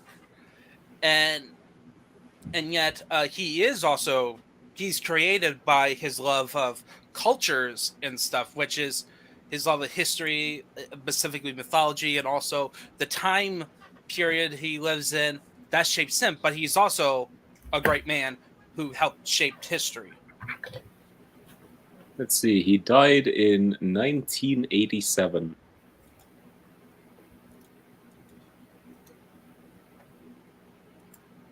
Yep. Let's keep going. Someone else's job to obey. We're not even halfway. Dang. More moral between men than that of rule and obedience. Woe to him that claims obedience when it is not due. Woe to him that refuses it when it is. Okay, pause. Out of context. Pause. So, woe to him that claims obedience when it is not due. Woe to him that refuses it when it is. So, valid authority should be listened to. Invalid authority should not. Woe to the person who refuses For obedience people- when he deserves it, and woe to people who refuse it, and vice versa. Yeah, you should not claim authority that you don't have. Or but have not earned. you should also Or have not earned. Or have not Yeah. earned. And I swear this is taken out of context too. Like, It does feel that way. like the thing that's being taken on is on heroes, hero worship, and the heroic in history. So I'm pretty sure he goes into a bit more detail. So. Yeah, you should not claim authority that you have not earned. You should not obey someone proclaiming authority that they don't have. Mm. And you should also not resist authority that is actually earned.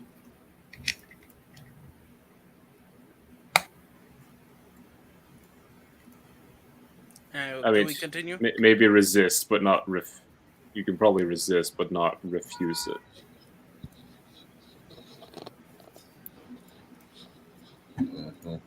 When it is not due, woe to him that refuses it when it is. And to Carlyle, the only person who deserved this obedience is your king. Carlyle gave his great man lectures as a response to the American Revolution and the failure of the French Revolution. His theory was retaliation against the progressive ideas getting traction at the time: the Enlightenment, the scientific method, democratization, and the separation of church and state. Both Carlyle Wait, and hold Campbell- on.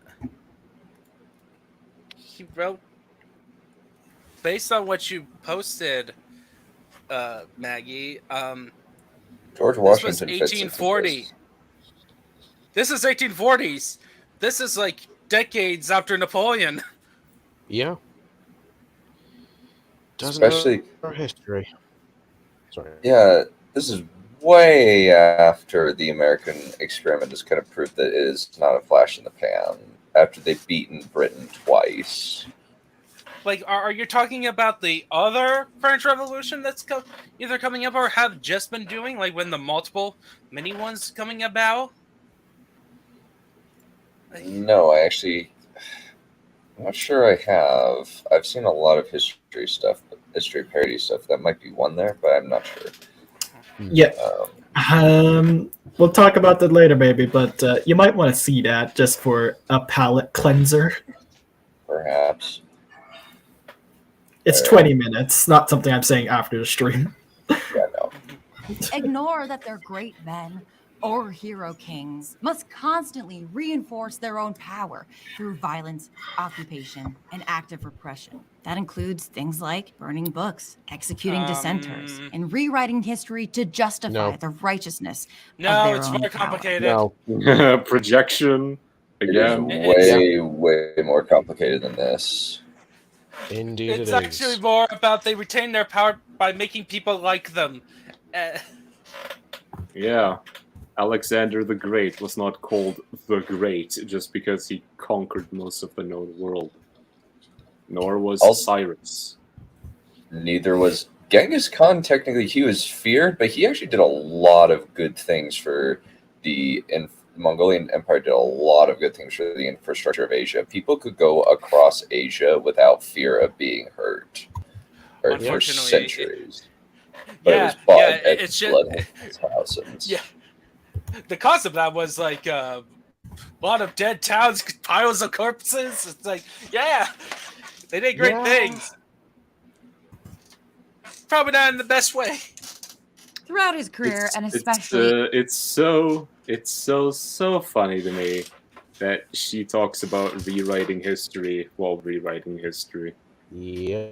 In the power of myth, Campbell talks authoritatively about stories in a way that you'd think he's read every book ever written and heard every story ever told. But this ignores that the vast majority of stories throughout human history have been lost. 90% of medieval heroic manuscripts have been lost. Only 7% of English medieval literature still exists. And that's just from one time period and continent. Never mind the mass eradication of Mayan and Aztec libraries by Europeans. And those examples are all written language. How do you expect him to take those into account when they were eradicated? Yeah, and also, it didn't help that it didn't help with the Incas when their only form of writing relied on a certain group of people and to read knots. Yeah. Yeah, it's like same with oral histories. It's just like a sad fact is that some cultures had a way of putting, saving their history, preserving their history in ways that that worked for them for a while, and then it suddenly didn't.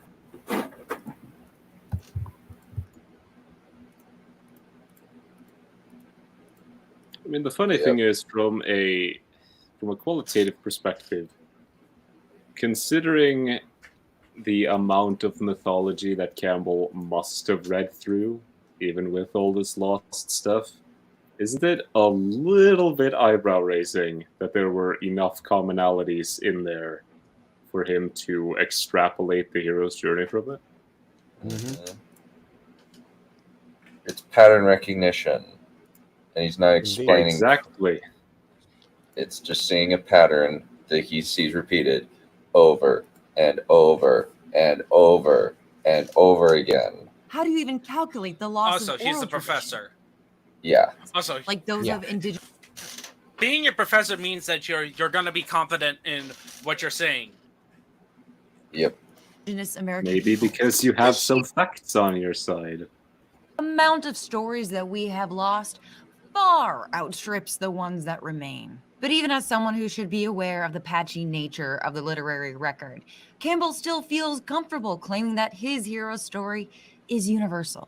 He is committing the logical error of survivorship bias. Or it's not his. It's not his, you dumbass. He doesn't claim it. He says this is a pattern from all of them. Mm-hmm. Nothing is about him. Maybe it says something about those stories that they were the ones that survived. Just a thought. Yeah, probably it's because they're the most common one. Also, Victoria makes a very good point. Yep. Concentrating on people or things that made it past some selection process and overlooking those that did not. For the stories that have survived the centuries, many of them were explicitly spared because they served the powers that be, or at the very least, didn't overtly challenge them. Once upon a time, if you wanted your book to get published and not get thrown on a pyre, you'd put Christian themes in it. And the books that didn't got thrown on the pyre. And then centuries later, Joseph Campbell looks at a library full of books that were no, Maggie, you know why we have so many ancient texts? You know where that is from? Christianity in a lot of cases, as well as Islam. Well, yeah. There is some credence to what she says, but not to the extent she makes it out. Not really. It's more of like certain periods, and the only time they do book burnings is more newer stuff. It's like there's a bit of truth to what she's saying. She's just extrapolating it to the entire thing and not, again, ignoring just kind of context between all of those. Yep. Yeah. Let's keep going. By the church and goes, wow, what a coincidence that all these books are about Jesus. He must be real. In folklore tradition, I feel like we've talked enough about these kinds of points to just move on. Yeah. People who tell stories, communally creating meaning as a society. But in a society led by a great man, he is the one who says which stories are valid and, more importantly, what they're supposed to mean. Joseph Campbell, the believer in the great man theory, the maverick. I see myself as a maverick. One man cannot stop all stories. A lot of things are told that people in positions of power don't want to be said. They can try, and sometimes, if they take extreme enough measures, they can succeed. But normally those stories will still be out and survive. Indeed. The funny thing is, by the way, that one at a time. Sven, then Holy Ninja. Deal? Yeah, sure. So she mentions that folklore is created in a communal manner, which is true. Isn't that another little tiny bit of evidence to support the idea that the pattern that he has extrapolated from these stories is universal to the human experience? Just a thought again. Ninja, your turn. Oh man, I just forgot my point. Whatever. Just move on. That's himself up to be the ultimate great man storyteller, deciphering his ultimate great story, his monomyth. As Professor Brian Atterbury notes, it's literally not a story. Provides the justification. It's literally not a story. It's just a collection of stories. What the fuck are you talking about? It's just an observation, people. It's a template. It's literally Hero's Journey is a template for analysis. It's not even like a great. It's not even like a great writing tool. It's like, okay, you gotta have, like, just imagine you trying to do it directly from Joseph Campbell's book. It's like, oh, okay, so not all of them have this specific one. Okay, I could take that out. Wait, 90% of it is just additional stuff that he just noticed. Yeah, it's literally the most basic framework for a story. That's the entire point, is this basic framework that pops up everywhere. Also, Tyler, it's more like a tomato to a nuclear warhead. These are bad books. Ought to be restricted at least. The moment. This is like someone trying to explain why circles pop up in the world. It's not that hard to come up with the concept of a circle. Mosquito trying to take down an elephant. Yeah. justification for assimilating yet another culture's sacred traditions. If all the world's mythic beings are Assimilating? merely, What the as fuck Campbell is said this in another talking about? I bet this is taken out of context again. title, Masks of God, then anyone can try on whichever mask suits the occasion. But believing in the monomyth does do one very important thing for society. It allows a certain demographic to feel better about the cultures and stories that have been destroyed. After all, if all myths are the same, then it's not a big deal. Nowhere is that said. Ah. You know, people are actually. You know, one way to get something more popular? Bring in something weird, aka another culture's story. People just like stories. Yeah, even before Campbell, the sacrifice myth is all over the place. Like, Odin has it, for example, like the death and rebirth of a hero. Christ has it, Gilgamesh has it. It's all over the place. It predates Campbell's analysis. Or a few thousand. Or kill off a society's oral storytellers. What remains are largely the myths of the conquerors, coming out of an elite experience, who believe they are particularly gifted and tell themselves that their ears are open. So every myth is the monomyth, then everybody was can a have a home conqueror? version of a myth quest with no personal danger and no obligation to follow the rules of the society whose myths one has bought. And that is what much formula fantasy becomes. What the fuck is this? I have no idea at all.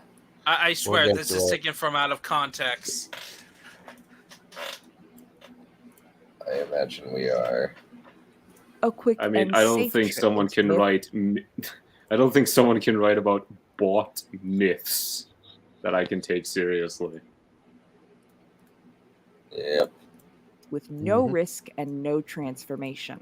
There are completely valid reasons for why the hero cycle resonates with people, and I don't want to discount Finally, one of them something true. being that in a hero cycle story, any pain or suffering that the hero endures is ultimately purposeful. It brings him closer to the end of the journey. These kinds Not of myths necessarily. promise us that the ends will justify the Overcoming means, those that waiting through our obstacles roadblocks brings will you closer to the end goal. Yep.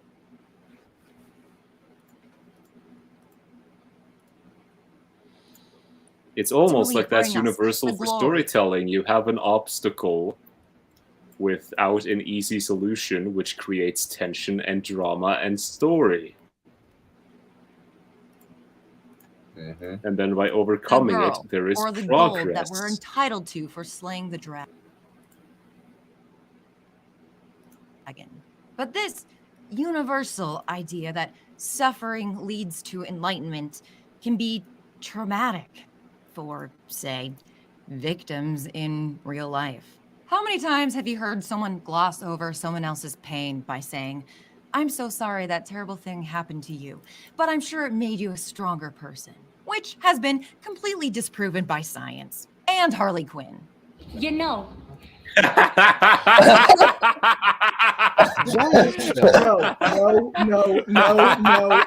No. What did I just hear? I fucking turned on my Bullshit, camera by that's right. accident trying to unmute myself. Harley Quinn. By the way, This block me proves out in that moment, son, if you suffering can. makes you stronger. Sure.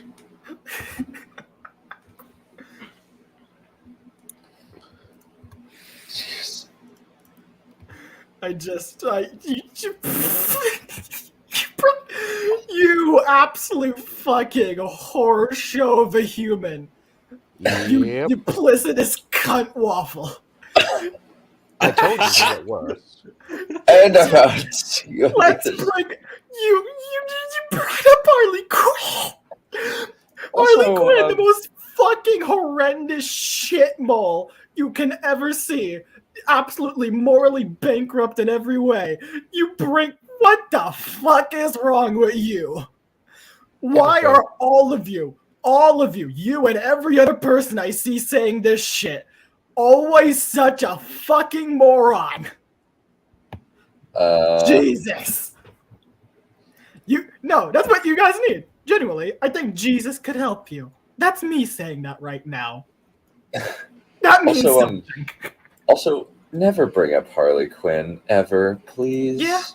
Especially not Birds of Prey. Yeah. Especially not the DCEU Harley Quinn. The DCEU Harley Quinn is freaking awful. Let's be clear. No Harley Quinn is mentally stable. Doubt and that version least of all.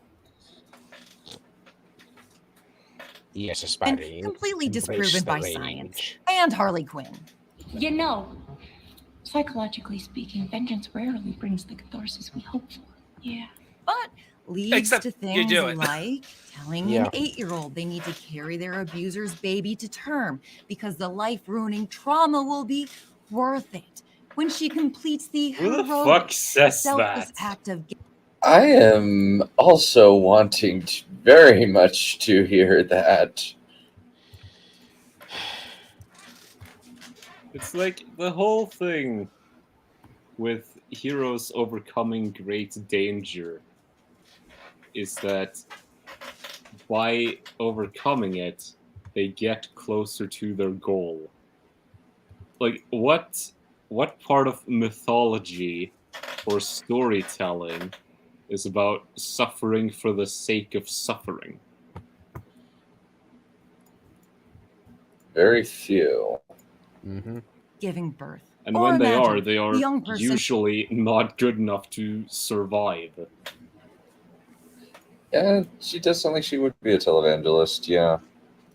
Yeah. We are the Borg. We do not want your fish lady. She will just corrupt our consciousness, probably. That is true, Yeah. actually. That would be very true. I genuinely don't want to see what the fuck her brain does to a hive mind collective. Best case scenario, she's fucking overruled by all of them and she becomes genuinely more sane, trying to assimilate other people, which she already is trying to do, so I guess she'll feel right at home. Worst case scenario, we have lots of more Maggie May, and we need to kill it with fire. Yeah. I was thinking more of Exterminatus, but that's just me. Yeah, I agree. The Exterminatus is better. Yep. and who signs up for the military, expecting a heroic journey, only to be killed in a faraway land away from his family. The dead know only one thing. It is better to be alive. But that's what happens to many people when they answer the call. The hero's journey feels even more inadequate now that we're in the throes of late Once capitalism. again, you're doing this weird thing where you apply it through the lens of Star Wars, where it has to be about some grand conflict that involves weapons and death. Doesn't need to be. Well, yeah, and also soldiers know the risk, but they still do it. Like that, what makes them heroic is that they know about the risk and they do it. And like a woman going through labor for a child that from a child she didn't want, like that's heroic because the expectation that society has placed on, especially modern society, is that you only accept the children that you want to, and you do it with the person that is your husband or boyfriend, not through like a horrible act as being assaulted. I'm not sure if that former view is necessarily what society accepts. That is the split between you better give birth to any kid or only the kid you want. Yep. Let's keep going. There's only room for a few great men at the top, and those below are just seen as not working hard enough, not following their bliss hard enough.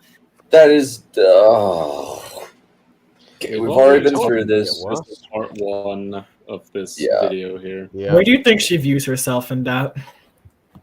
Follow your bliss. To reach the end of their own hero cycle.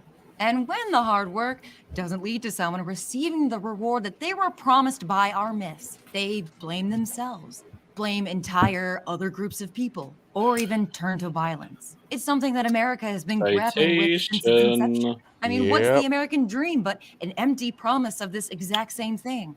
Come here, leave your home, work hard as an immigrant, and eventually you will reap the rewards of this fine and fair country. The weird thing is, I think I understand now. I think she tried to follow the hero's journey and found out there's another journey that you can take, which is the fallen hero / villain. I think she accidentally followed that. This is... Also, it's like, like people come to America for a better life than they were before.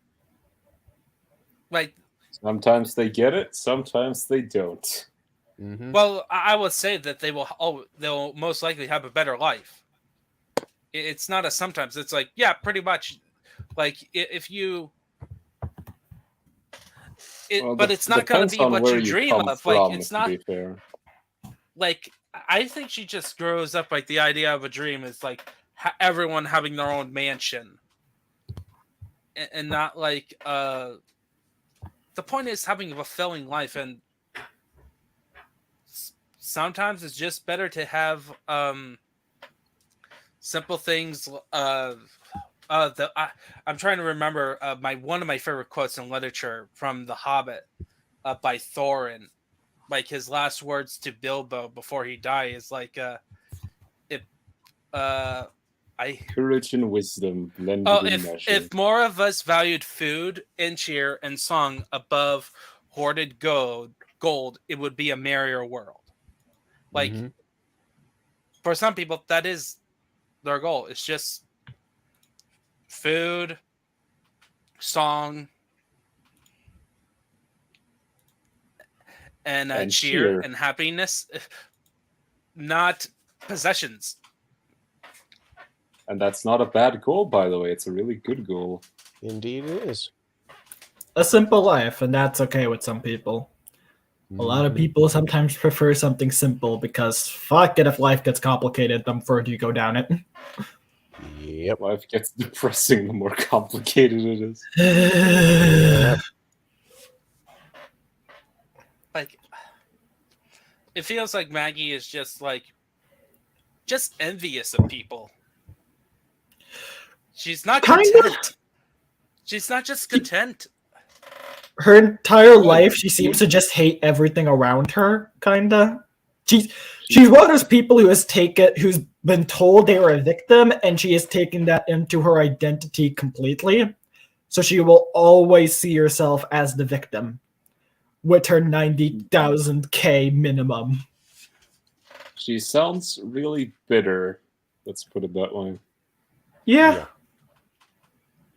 So I'm like, okay, go play D&D somewhere. You'll probably find something. I wonder if it's like she hits the point where she got like money to live. Like she got access to food, cheer, and song. But she realized she doesn't like she has the money to live a good life, but she realized, oh, I can't. Why I'm not being happy? Why I'm not having good cheer and stuff? And it's stuff that doesn't revolve around money. Like it involves actual relationships with people, and like and part of that is pain.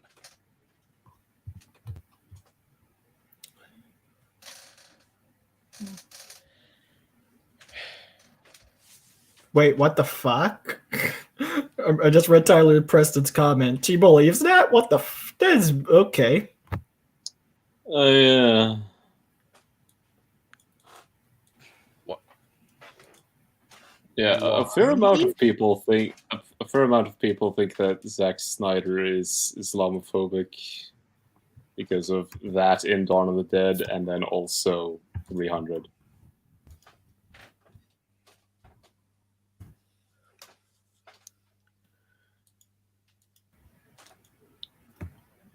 Which, like, Zack Snyder makes bad movies, but they're just bad movies.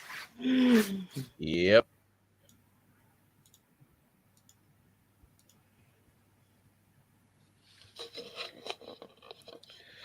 And it's gonna get a lot worse.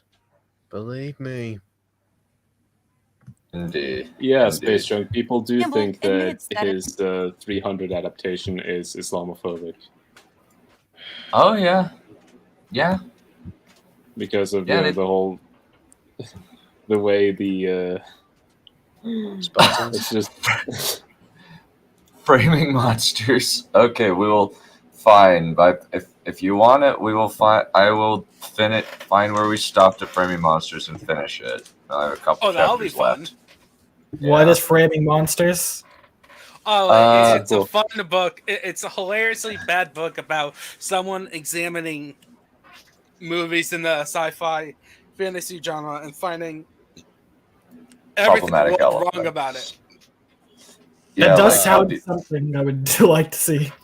So, for example, he cites an actual article that's very, very stupid, by the way, that says the alien queen and Ripley are a representation of the black welfare mother versus the white wasp woman.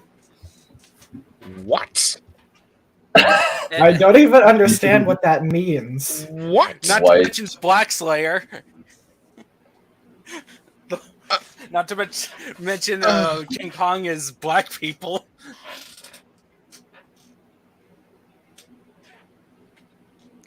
My brain's gone dead now. Or you know that one scene in Jurassic Park where the guy gets attacked in the car.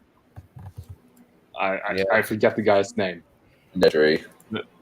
Nedry. When he gets attacked by that one dinosaur while he's trying to run away from the park after stealing the sample. Yeah. That is apparently a sexual fantasy for all men to be attacked by a feminine, frilly creature. That turns into a nightmare. Yeah. Let's just move on, please. Yeah, that forced my brain to reboot as well. Let's just move on. Because it's Enter the Necron sleep. His philosophy won't change things, and especially won't make the world a better place. In the Power of Myth TV series, he said, When people say to me, do you have optimism about the world, how terrible it is? I said, yes, just say it's great. Just the way it is. And in his companion book, he continued, And you are not going to fix it up. Nobody has ever made it any better. It is never going to be any better. This is it. So take it or leave it. You are not going to correct or improve it. if anything, one of my major problems with Campbell is how Context nihilistic he again. is. Nihilistic he is? I just want Black. Okay, I would like to point out we have gone very far off track. The Nazis point. I don't know where the fuck the Nazis went, but okay. Honestly, I'm By not the trying way- to knock by the way, the Drake, Nazis. I'm pretty sure the first part of Framing Monsters was like John's first ever stream or something. No, it was first one was like Artemis Fowl. Oh, okay. Well, it was And a one few of other your writing first, I'm pretty sure. Yeah, it was one of my first. Yeah, I found it via Smudboys streams, and I was just like, wait, this actually exists. And I was Wasn't it like Maggie May Fish? No, it it was was somebody. Florian Cinema. It was Cold Crash Pictures, who is as dumb as Maggie. Oh, just genuinely as.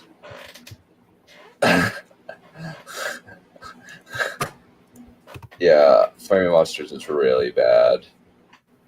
Or like, His idea of heroism is confined to self-help platitudes, and he doesn't seem to believe at all in the power of collective action. He reads all of these beautiful writings, poems, religious texts that mean so much to so many people, and all he's really concerned about is, okay, but how does this serve me? Some of the best prestige drama shows from the golden age of television interrogate our relationship to the hero's tale, and more specifically, men's relationship to the hero's tale. For Tony Soprano, the hero's cycle is basically inverted. Each individual episode may follow the hero's cycle, but instead of leading to growth and enlightenment, following Tony's bliss leads to alienating or murdering all of his friends, and leaves him with nothing but this sense of emptiness. Is this all there is? That's how two people can watch Breaking Bad and come away with two completely different stories. The hero's journey of Heisenberg, or the slow breakdown of a man. Who the hell comes away with the hero's journey of Heisenberg? Yeah. I just want to say, the entire framing of this is fundamentally factually incorrect. Yeah, and we just didn't really and talk also, about it because we've already addressed every point. Yeah, and also, I don't think this is the golden age of television. This period was the golden age of television. Even though it has great TV shows, I will attest. I will leave it at that. But I wouldn't say it's the golden age. I think it's more just specifically that it is like the golden age of television, just colloquially due to how much prestige drama TV was coming out, like The Wire, Breaking Bad, etc. Yeah, it's sort of an official colloquial term, if that's actually a term, where it's used so commonly colloquially that it just became a catch-all for the period. Because in a lot of ways, it was the first time that high budgets had been given to a TV show. Mm-hmm.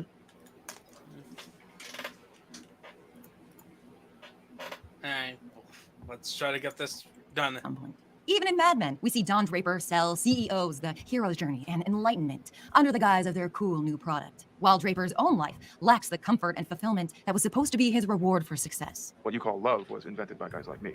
But I want to jump back to where we started this off. Joseph Campbell and Star Wars. George Lucas famously wrote Star Wars as a monomythic tale. He and Campbell were credited for updating the hero archetype from the childish Flash Gordon serials to the modern blockbuster. According to Campbell, the Star Wars movies should be a worldwide phenomenon, since they're the gold standard of his universal story structure. Except they aren't. Most notably, Star Wars never caught on in China. According to Donnie Yen, who was in Rogue One, Chinese audiences didn't grow up with Star Wars culture, so unfortunately, it didn't work. I don't think enough Western filmmakers have spent the time to really analyze the Asian market. That's why you'll notice a lot of American films don't. Conveniently, Maggie Mayfish, you kind of missed something.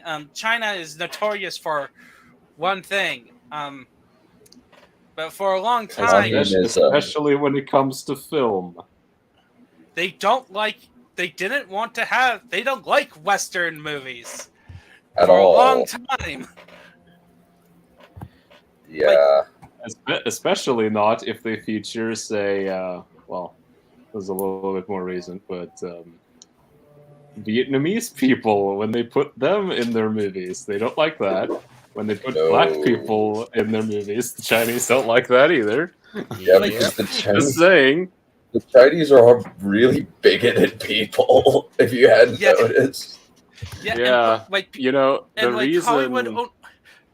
Hollywood only recently care about China because China opened up their markets and allowed people to actually watch American movies. But now, since they've become a huge audience, it changed the way films were made. Hence, why Transformers, the Michael Bay Formers, were a success.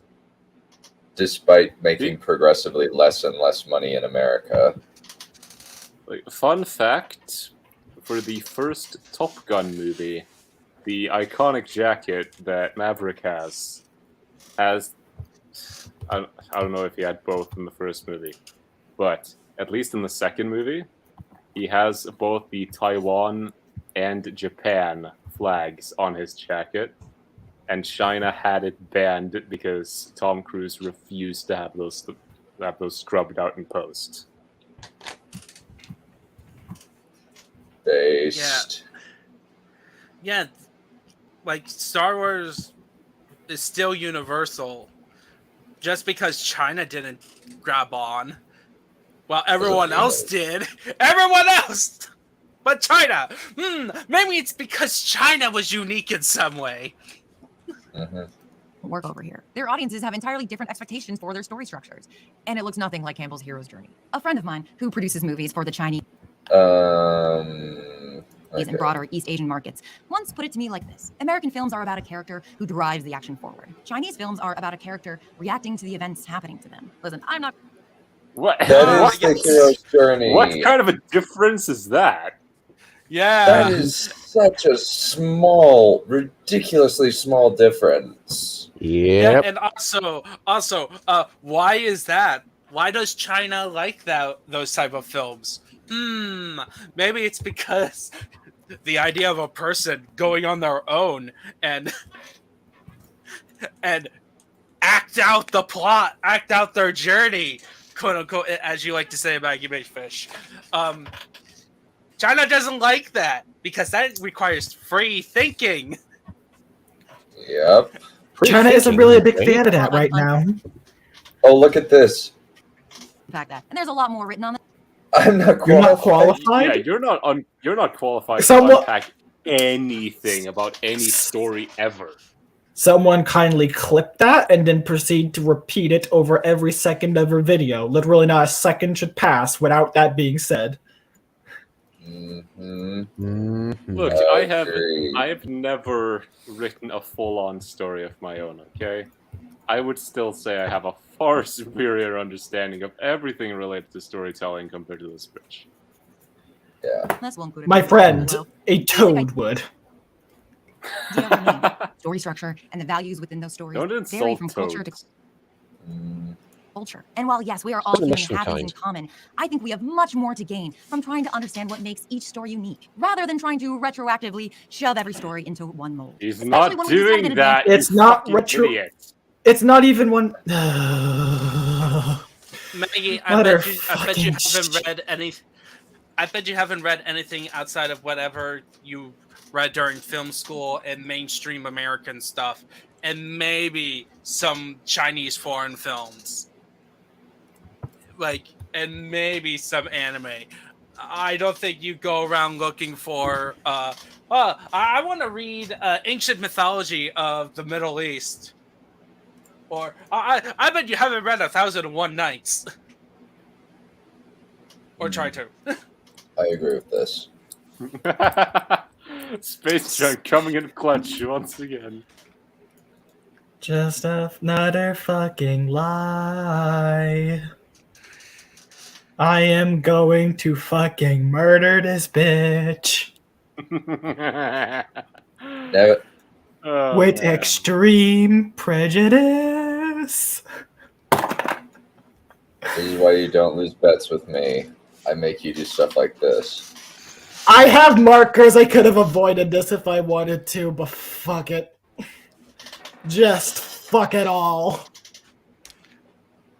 Oh my. We got 13 more minutes. Let's go. It's just her ranting. But still. Yeah. That every hero is a metaphor for Jesus Christ. We haven't. Go on. I want to see this. My God. The Buddha figure is like that of Christ. A young Iroquois boy, he was being brought to be tortured to death. And that boy was Jesus. The Pharaoh sits on the throne of Isis. As the child sits on the mother's lap, you will see the Madonna. These as are the throne of the little similarities. Yeah. child Jesus as the world emperor on her lap. That is the same image. Okay, that's it. I had it. I'm cutting in. I've been silent long enough. I'm taking off these wings because they're itchy. Why were you wearing them, you fucking idiot? No, sis, long she does it take generally for you rants about this. This generally pissed me off. Okay. I have something to say. When I was young, one of the first stories that pulled my heart out of my chest and made me fall in love with movies was, of course, Sam Raimi's Spider-Man.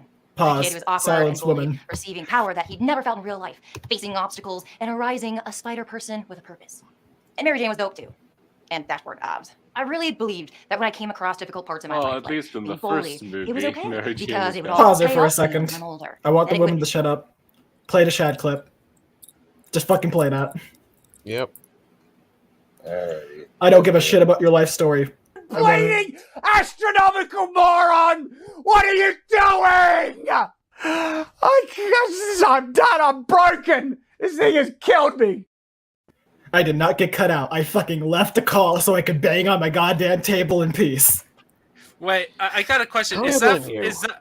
is that from Rings of Power? Yes. video? I believe it I is. need to. Yeah. I haven't watched the episodes of those yet, so I haven't watched. You don't the need to. actual You don't need you to. shouldn't. I haven't You should either. not. You don't need to. I am. I don't care. You're in for a treat, my friend. What is... So let me just say, one of the first and supposedly most important lines of dialogue in this show, but it's really only relevant in one episode. I have watched. I'm on episode 5. Oh, okay. So so she's basically venting about her life story. So this is really her therapy session. Yeah, it fucking is. It is legit her fucking therapy session. What the fuck am I watching? All right, Maggie Fish. Let's see what this is. Everything is a Jesus allegory. You'd think she'd be talking about fucking Zack Snyder. What the fuck's wrong with you? All right, Maggie, let's go on. Do we have Make to? me a better person. I was diagnosed with depression when I was only 16. Make you a better person. Impossible. But this pain is going to make me a more introspective person. Impossible. I believed in the hero's wasn't. journey. I did leave home. I did change my Somebody entire called worldview, it, by the way. But that That's pain dumb. did not help at all. And my transformation never looked like this. And it wasn't even until my Yeah, I know. It that my was life the started to opposite. You, like I said, Yeah, you tried to became go a through that villain, journey. not and a you- hero. Yeah, you discovered the second journey. It's not the hero's arc, it's the villain's arc. That's what you went through because you failed. You fucking shitball. Okay. Anyway, You move either on. die a hero or you live long enough to see yourself become a villain. Yes. I can also make yourself die as the villain. That can work. Yeah, let's keep going. What the the route of the heroine's journey, in which someone completes the hero's journey, realizes that the prize at the end is hollow and laden with caveats, so they set out again to rediscover what actually makes them fulfilled and happy. Oh, the heroine's So, journey. What's that? Oh, basically, you know, it's one of the the heroine's many alternatives to the hero's journey. This one happens to be written by that very woman from the first video, Maureen Murdoch, the student who told Joseph Campbell, "I want to be the hero," which frustrated him. Trip, mind slapping her as well. There's another person for you to slap, Trip. Please help me.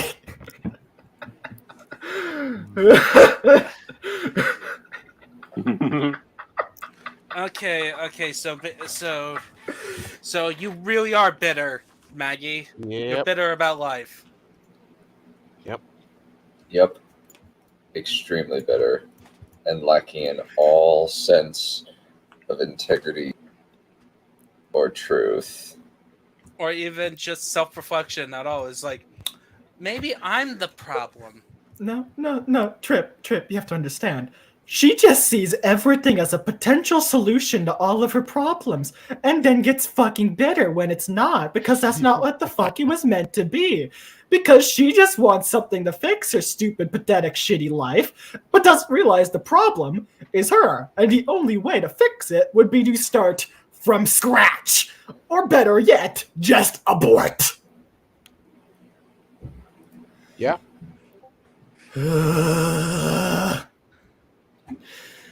Yeah, narcissist indeed. I want her to take that fucking test that, was it you who found it done? The narcissist test that we wanted Replica to take? Yes, I did. It's, get in here, white. So, can I see the narcissist test? I want to actually test it out just myself. Literally, I think, I don't know if Dunn did it. I tried it once. I think I made my friend try it. Just look up narcissist test, and it should be one of the first or second result.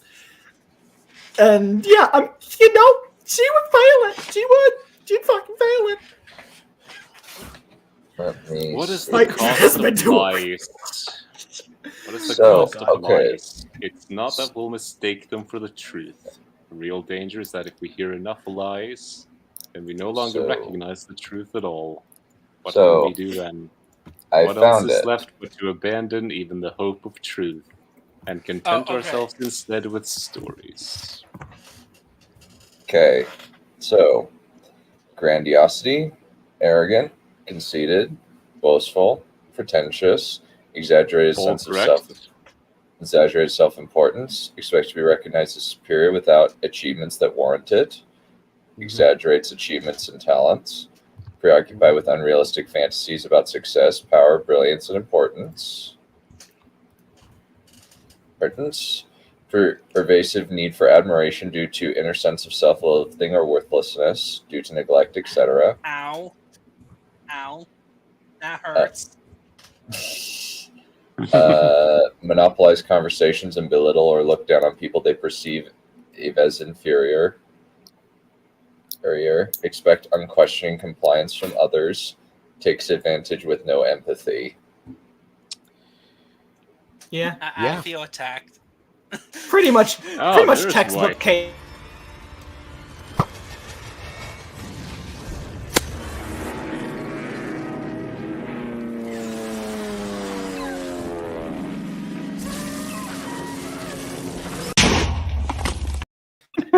That fucking That's how- sound effect. Funny sound in that show. Holy shit. Yeah, No. that is how White gets brought in here. Maggie May throws a spear at him, and he crashes into the call. I thought you were talking about Replica for a minute, and I realized it was a Well, that Maggie is meme. that is how we first brought up the test and all that. It is Replica textbook case. Yep. We unfortunately do have to try to finish this later, unfortunately. What? I'm fine with that. I think this I is have enough for everybody. I have to leave to drop my sister off at ballet. Haha, fuck you. I have to come back? It's only 10 minutes of her ranting about how her life sucks. Can we just times 4 it after you go drop her? How long is that going to take? Probably about 30 minutes. You guys want to do something else and wait so I don't have to come back?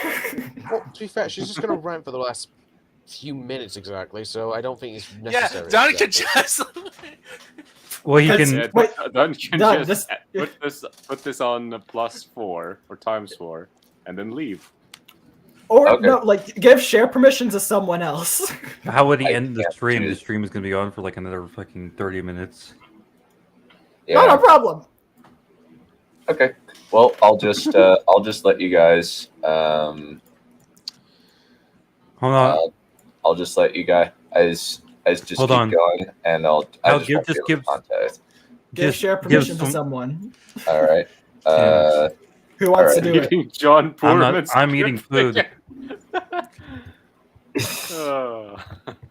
Aspiring, you do it. All right. There you go. There you go. Sorry, I won't be able to respond in chat, but I probably won't be. Hopefully, I'll be. No. Wait. It's like.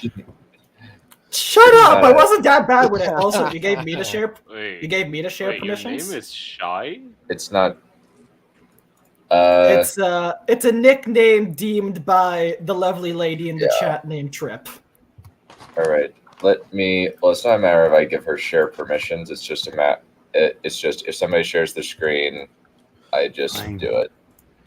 All right. All right. Who's doing Looking at 27. I haven't seen this entire video, so I'm going to be completely lost. You don't have to. You don't have You to. do Alright. not have to. Alrighty, boys. Yeah. I will try to end the stream was the later, time? but What was the time? 27:57. There you All are. right. Yep. All right. I will see you guys. Goodbye, done. Have you turned on ×4? We're gonna just do 1.5 because there's no. Yeah. I am now the host of this. Oh, you know, one of the many alternatives to the hero's journey. This one happens to be written by that very woman from the first video, Maureen Murdoch. This student who told just Campbell. Jesus Christ, I forgot how much of a crazy bitch she was. He said he was glad he was. It might By sound the way, she familiar. was The running angels franchise for some reason. Actually follows this heroine's journey. She views herself as an Katniss angel. completing the Again, hero's journey, narcissist. only to find herself a part of that same oppressive apparatus and must find another way through revolution. Another of my favorite. Yeah, alternatives that's why is it's a Ursula Le Guin's cycle. beautifully written essay, Carrier Bag Theory, in which stories are crafted like the actual first tools of humans. A sack to carry things around. I'll include an entire list of books, articles, and other story structures below. And guess what? They were so easy to find. If you love literary criticism so much, how have you never Googled alternatives? Or criticisms of the work, or read works by women about the hero's journey. Because Campbell sure had a lot to say about them. Aren't you curious?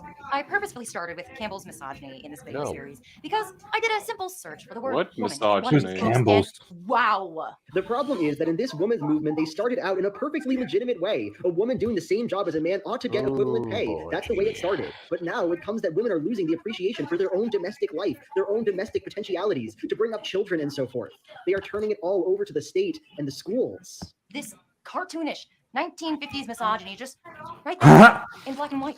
I mean, listen to this. I think it's a What? shame what's happening with the Well, collage. let's not actually debate Which is so debunk any of it. wrong. We'll Like, just the claim difference it's between a male and a female that is being wiped and move out. on. Those differentiations What are the being wiped fuck out. is You're not allowed to happening? even have a club now. I have Anything no that's idea. She's differentiation literally is going racism, insane. and it's not enjoyed. She is Man insane. is literally Ben Shapiro WAP meltdowning about men and women.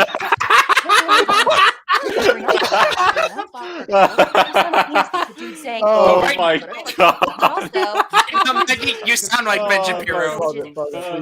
Citation needed. that people from other time periods don't have the benefit of hindsight. But as we know, he was confronted with his views by Maureen Murdoch, by Thomas Mann. The dude just doesn't listen. Campbell's claim that all myths are universal. Neither do you. Implies that he listen to all myths, but he doesn't even listen to other people. He doesn't Go even back listen to his 5 own seconds. hero. Which should make you wonder. What? Like, Just like there's 5 or nothing 10 even seconds. to say here. Like, I know All myth nothing about universal this. implies he has listened to. Now Implies keep that he has going. listened to I know nothing about this He doesn't Campbell even listen guy. to other people. All He doesn't even myths. listen to his own hero. Which should make Which, you by the way, wonder, pause. did he even really? You can disagree with your hero, you fucking morons. Yeah. That's called not being fucking blind and just listen. You can. Oh my god, fucking parrot bitch. She probably doesn't think you can have a hero you disagree with, which explains a lot. Yeah. What is there's writing? really? Listen to the myths that you I were don't writing. even know what If you to don't say have here experience except navigating the world as a what is feminine asserted creature. without Here's how I used to evidence describe can it be for- dismissed without evidence. You know, Psychic. You know, Literally there's psychic. There's no Maggie. There is no difference between a man and a woman. No, you don't even need to go there. Psyche. Feminine creature. Psyche. You What know the what? fuck? Man, fuck these kids. Well, yeah, but I'm just saying it's like, Where did that come from? but there Oh, is Maggie. no I'm difference talking about in Maggie. stories. There's no difference between a man and a woman because they're both human. Human experience the same emotions. Well, no, because here's the thing.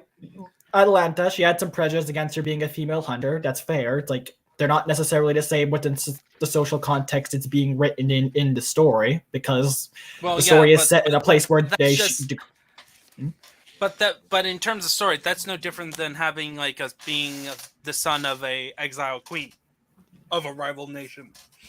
But let's just cancel all of history because they are not privileged to live in our enlightened times. I heard they Quote, canceled unquote. Genghis Khan recently, or like by recently I mean like a year or two ago on Twitter. They all Quote, found unquote. out what he did. Trip. Oh, geez, they found out that late. Yeah, it turns out they we Trip, Man, it we turns all out really, that really, Genghis really Khan is dislike not these a good people. They're person. the worst. Yes, well, funny thing, there's probably plenty of them who are related to him who want to cancel him. I want to cancel my great grandfather. Not just grandfather, racist grandfather. You have to put that in. Well, the thing is that all the other grandfathers are racist except for me. Yes. My guy friends. And just a heads up, this is a very binary example, but I trust you understand the point. Men get to be movies. People watch them with rapt attention. Men get They to be always So do movies. females. Something is going on. Their Women depth and get- gravitas. Hunger are Games. different. When you're a woman, people project things onto you like you're a blank screen. Your purpose in life can't- is to be projected on. Instead of No. being curious about you, Citation. they blast their ideas onto you. And their ideas about you, no You matter know that- how pause. incorrect or infantilizing, Pause. are considered You far know how- more important than you. Can you, thanks. I don't want to hear the ranting witch from hell. Anyways, anyways, face. this is her whole argument is so broken. You can literally just switch the woman and man part of these two quotes and interchange them. So, like, Yeah, I I don't know. mean, her mouth and her ass are interchangeable for what comes out of them. Yep. But here, like, the thing is that men have the same thing. Stuff projected on them too, and you do the same thing to men. Like Haven't people you been expect men to be projecting on of certain Joseph things. Campbell Men- this whole video? Yeah. yeah, like men are expected in our society is projected to be, people project on men that they can't be emotional, otherwise they don't like emotional men. They want men to just do what they are told by their woman, or they go around, people expect that all men to go around and pick up random girls to prove that they are manly by just picking up random girls on bars and sleep with them, no matter what, no commitment, nothing. They have a one night stand, leave, and then leave a woman with a pregnant baby. A pregnant baby? Oh no. A baby that's pregnant, I can't imagine that. Sure about that. Wait. Space. When do feminists say the former? Ever. They never say that. Uh-oh. Leftists maybe, not feminists. For me, this is just, she's just ranting about life. I kind of feel sorry for her. That she's just like, all you really more out of life and didn't get it, and now she's bitching. You know what make this video 10 times better? If you just put the Cleric Beast theme and have her play the freaking thing. Yeah. All right, let's finish this. You could ever be. You can see men writing their myth about you in their heads while you're talking. Part of my experience in academia was just reading about men who would find me repulsive. But on top of that, don't worry. Hold on. They've also dedicated all of their free time to writing in great detail just how repulsive and alien they find you. And not just you, but all the things that you genuinely love about yourself. Co-parter. Things that you're learning that you love about other women and other people. And then you find out that other people feel the same, but they feel the need to hide it. She is taking some massive coke. And those cuts only get worse when you get older, as the men are no longer your classmates, but people who hold real power, who cannot wait to make you their prize at the end of their hero's journey. Sure, Joseph Campbell did live in the past, but we don't. And yet these exact same bigoted ideas are found everywhere you look today, and the pain of misogyny and all of his other weird hangups are here with us in the present. So, yeah. The hero's journey. I'm just watching. The full of logical fallacies, and the reason you believe it is because Pot meets kettle. And he's a great man, so he must be right. And he's right because he's a great man.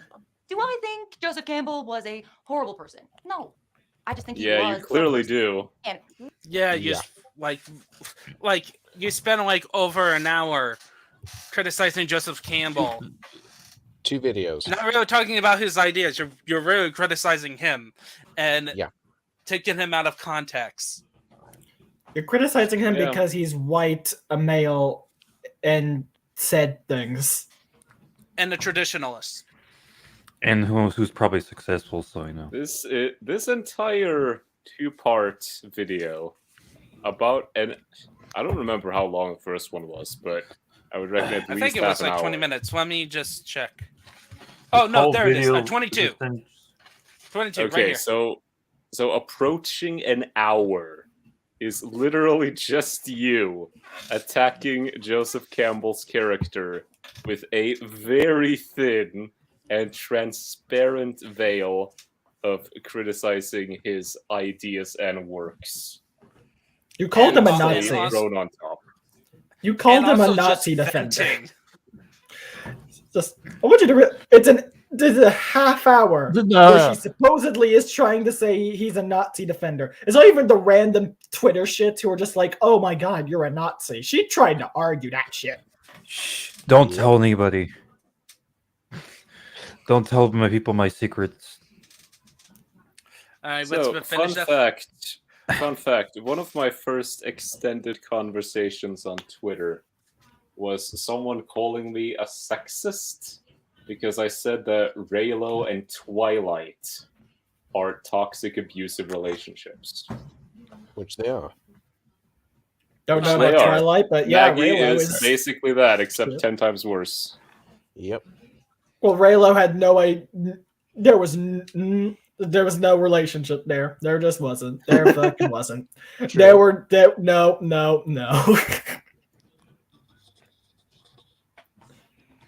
Make her go away. Okay. ×2 speed at Codex. way too many have uncritically seen him as much more than that. The amount of Oh boy, you're so enlightened.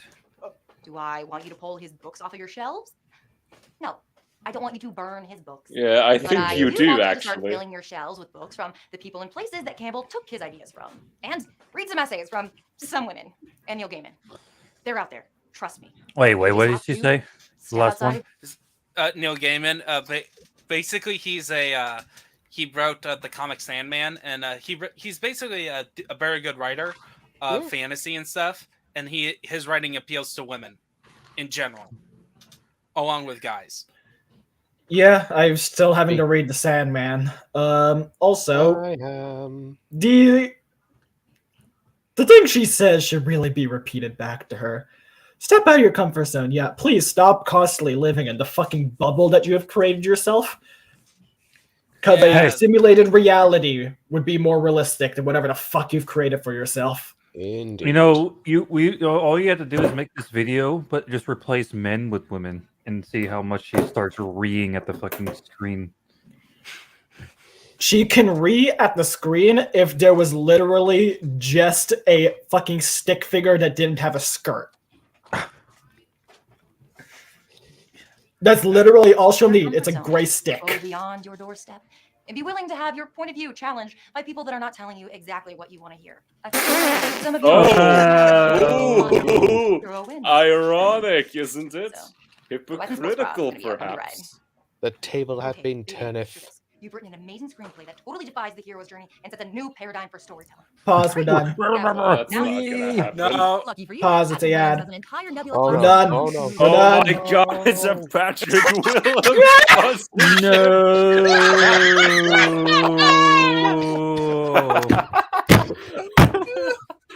Hey, Patrick end the video. Holy shit. She ends her video with an ad for Patrick Willems. Oh my lordy.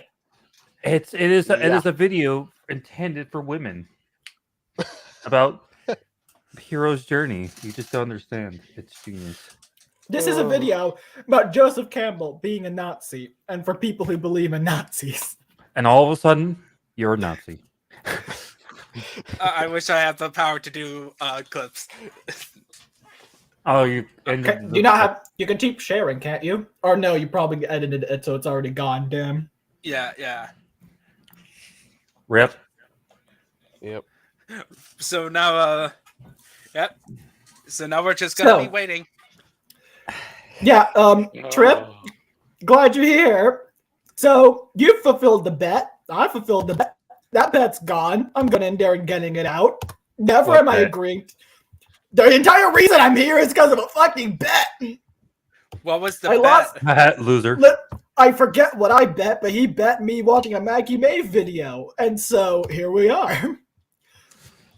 Cope harder. It's...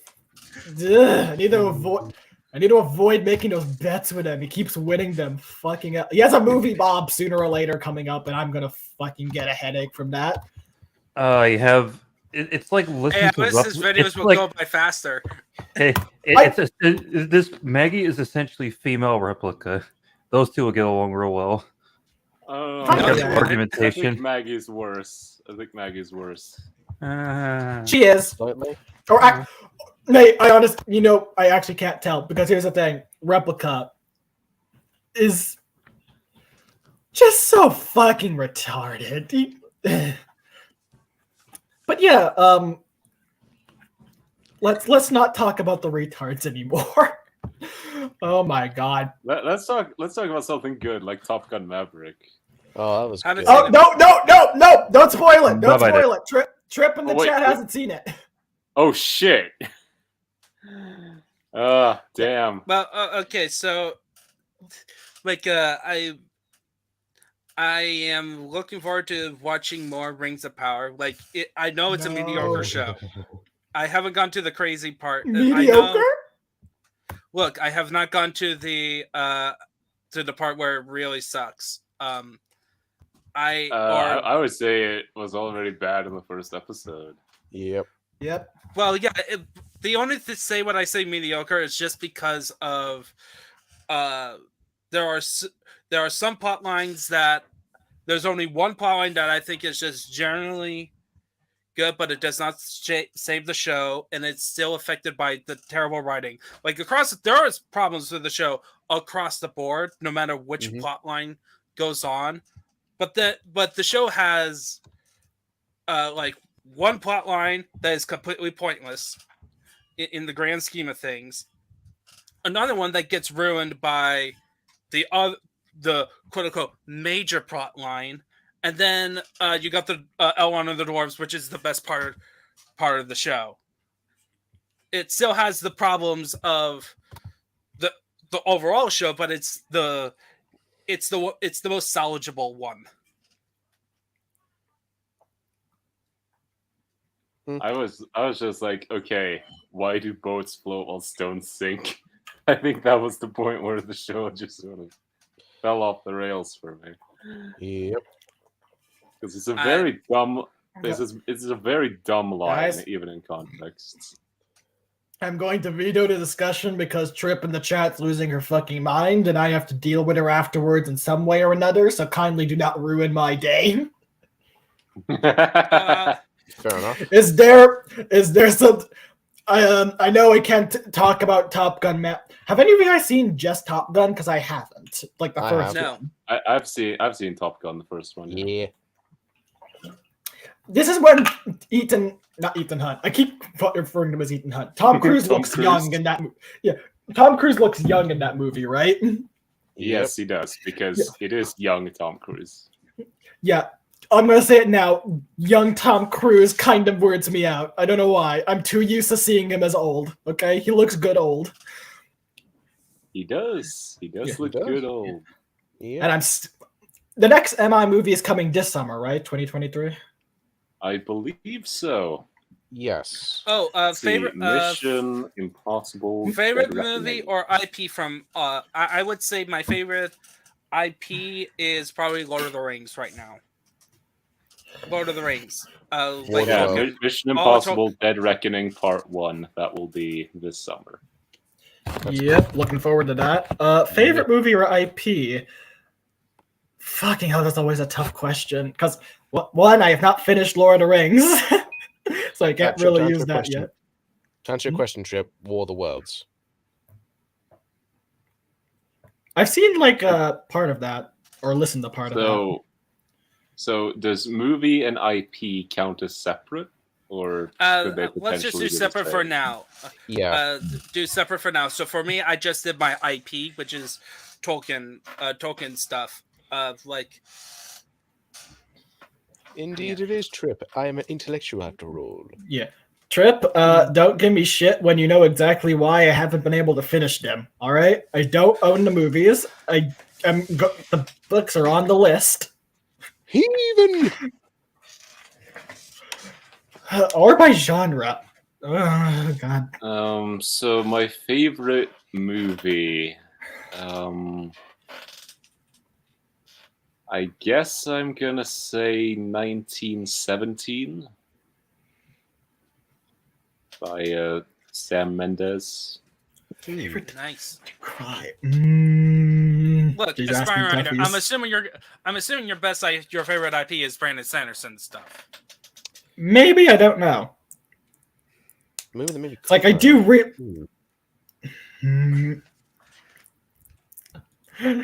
favorites are really hard to choose, okay? Favorite IP, because especially since so many IPs are ruined. I don't care about like I am in the pin. An IP rarely gets actually ruined. It's just like a bad entry. I'd say the MCU. Well, I would argue that a bad entry does damage to the IP as a whole. Yeah, and MCU definitely damages an IP. The stuff coming out will always be ruined. Yep.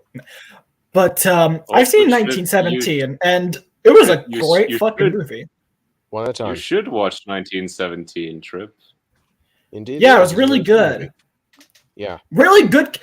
Isn't it like a one continuous shot as well? No, it is not. It is not one continuous shot, but it is shot in a way that makes it look like it. Yeah, up until a point, yes, I would agree with that. Aspiring. Yeah. It's because I remember that was a thing they were saying. It's the difficulty of trying to make sure they can keep going with it. Like they show a bit of behind the scenes of him running through like the end part, and them having to follow him. Put it on the list. Yeah, the ever-growing list. Final run across the trench. Yeah, that was one shot. Mm-hmm. Yeah. Because it was very impressively shot, and also very unexpected in how the story progressed. I was like, "Oh, okay, that's I didn't expect that." It was a bit of a twist there, and a twist you generally would not have seen coming. So, Nihilus, 1917 is this war movie, well, World War War One movie, made by Sam Mendes, same guy who made Skyfall, starring relative unknown George McKay and Dean Charles Chapman, who you may remember as Tommen from Game of Thrones. And they are sent across no man's land to deliver a message. And that's basically the plot. Any of you guys seen Midway? It was about that was also coming around 1917. Yes, Battle of Midway. I've heard about it, but I've never watched it. I actually seen the original. I seen like one adaptation of it with William Dafoe. I haven't seen the new one yet. I haven't seen the Royal Honorary Walk. The stuff that happens in Midway genuinely feels like something out of a story, but then the end of the movie confirms, yeah, all that shit happened. This person really is just like a fucking demigod in real life. Or was a demigod. Also, Trip, if war movies make you cry, 1917 will definitely make you cry. Yeah. I don't remember if I cried for that one. Yes, the one that made me upset was the beginning of Up. Oh, Up. Fucking hell. That beginning never fails to get me a little teary-eyed. Yeah. God damn it, that movie. Also, I haven't seen Buzz Saving Lightyear. Private Ryan. They try to yeah, that's a good movie, by the way. But Buzz Lightyear from now try to recreate that, and it fails miserably. Well, yeah, because you Oh can't. yeah, Lightyear the movie, starring Like, you Chris can't- Evans. Yeah. You can't really replicate. When you try to replicate something, you can't really do it. It's better just to do your own thing. You can sometimes not replicate, but and be inspired with something similar, a motif of sort of.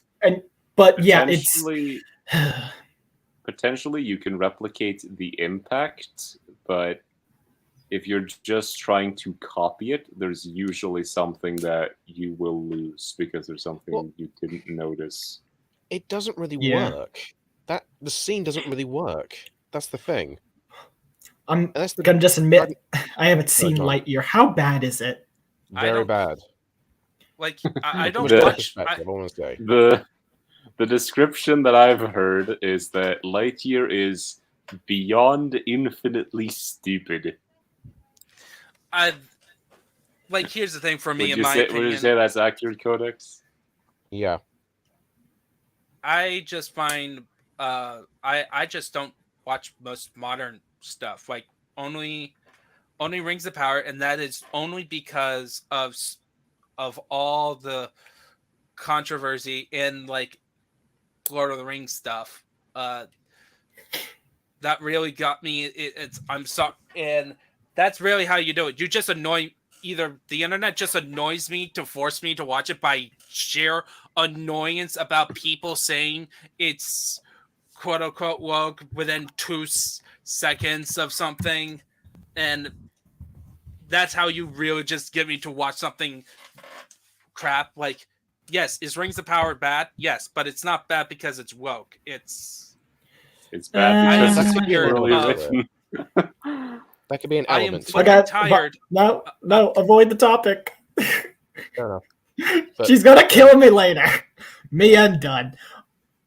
But also, 2 things. One, don't watch Lightyear. Have you guys seen the original Buzz Lightyear movie, the cartoon one? Yeah. Yes. I've seen a tiny bit Yes. of it. Really? It's free on YouTube? Yeah. Is it? Yeah, I did. Yes. It is. Holy Yeah, shit! It's I'll throw, guys. I'll It throw is. it in the chat. I'll throw it in the Discord. Yeah, genuinely a really funny, corny movie. Some of the jokes in there would not be able to go today. Like, aim at the planet of widows and orphans. I don't Zerg is think. a delight. Okay, it's not the movie, but it's the TV show. The TV show is also really corny, but I know you can get the movie free as well. Don't worry. People search up watchcartoon.io. Buzz Lightyear movie is definitely there. I know. I've seen it again. Really funny rewatch. It's just so corny. It's just so delightfully corny. Oh yeah, like you got Zerg. Yeah. Zerg. Like yeah, Zerg just shows up. Like one instance where Zerg shows up on a planet and he goes, insert the population. The women and children first. I'm an equal opportunist enslaver. Yeah. Yep. He's fucking Zerg is the best thing in there. Yeah. Talking the He's planet great. of orphans and widows. The Fiend. I need to get Dunn to watch. I've showed a little bit to Dunn. You know, like, but you no longer get the give me shit. But I don't give you that much shit. Also, again, I said delightfully corny. Also, have any of you guys seen Sully? No. Sully. No. Yeah. No. It's Yes, I a have seen Tom that. Hanks movie. Based on a true story of a plane crash in New York not long after, I think somewhat soon after 9/11. And No, Sully was the one where what was it called? It was called the Hudson River Landing. Hudson, yeah, it's a That Hudson was River the Landing. one. It wasn't, yeah, because lowest plane thing. I don't know what they call it exactly. I forget, but yeah, they like got hit. Is Tripp saying yes to having seen Sully? Yes, I think she is. Oh, yeah, great movie. I watched that because of Club. It was a pretty fucking interesting one. Tom Hanks was great in it, and it had a very nice ending, very climactic. Because you got everyone loves Tom Hanks, as Weird Al has said, and boy, just because you really feel for Tom Hanks and the character he's playing, because he seems to be about to be blamed for he succeeded, he managed to make it so no one died, and everyone's saying you put everyone at risk. How dare you? Blah blah blah. And then in the end, he's able to be like, flight. And lowest flight? No. Yeah. Oh no, you're referring to a different movie. Don't think I've seen that one. What is? That's a good one. What are some of everybody's favorite TV shows? TV shows. A soft spot for me is the original Ben 10. That was my childhood. Yeah, that's the same for me. That Like was a kid. Damn. I got in trouble with one of the people on the servers. I do not like Ben 10 after the original. Fair enough. Well, let me guess. SBT? Yes. Yeah. Yes. Yeah, SBT is fucking fanatic to Ben 10. Here's the thing. This is what I say. Original series I like the most. Alien Force is decent, but I don't like the changes they made and the new style. The style doesn't really appeal to me because the original had a very retro feel. The problem I have with Alien Force and Ultimate Alien, most of it takes place at night, and thus they made a darker color palette.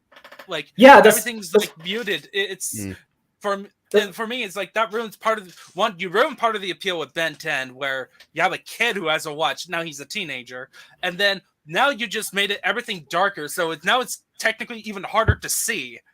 And also it's like the storylines were a bit more bland. Yeah, that's what I meant by I don't like the new style. The darker palette, the lack of the kind of very alien feel. The few things we see of aliens is very unique, especially for when it was made.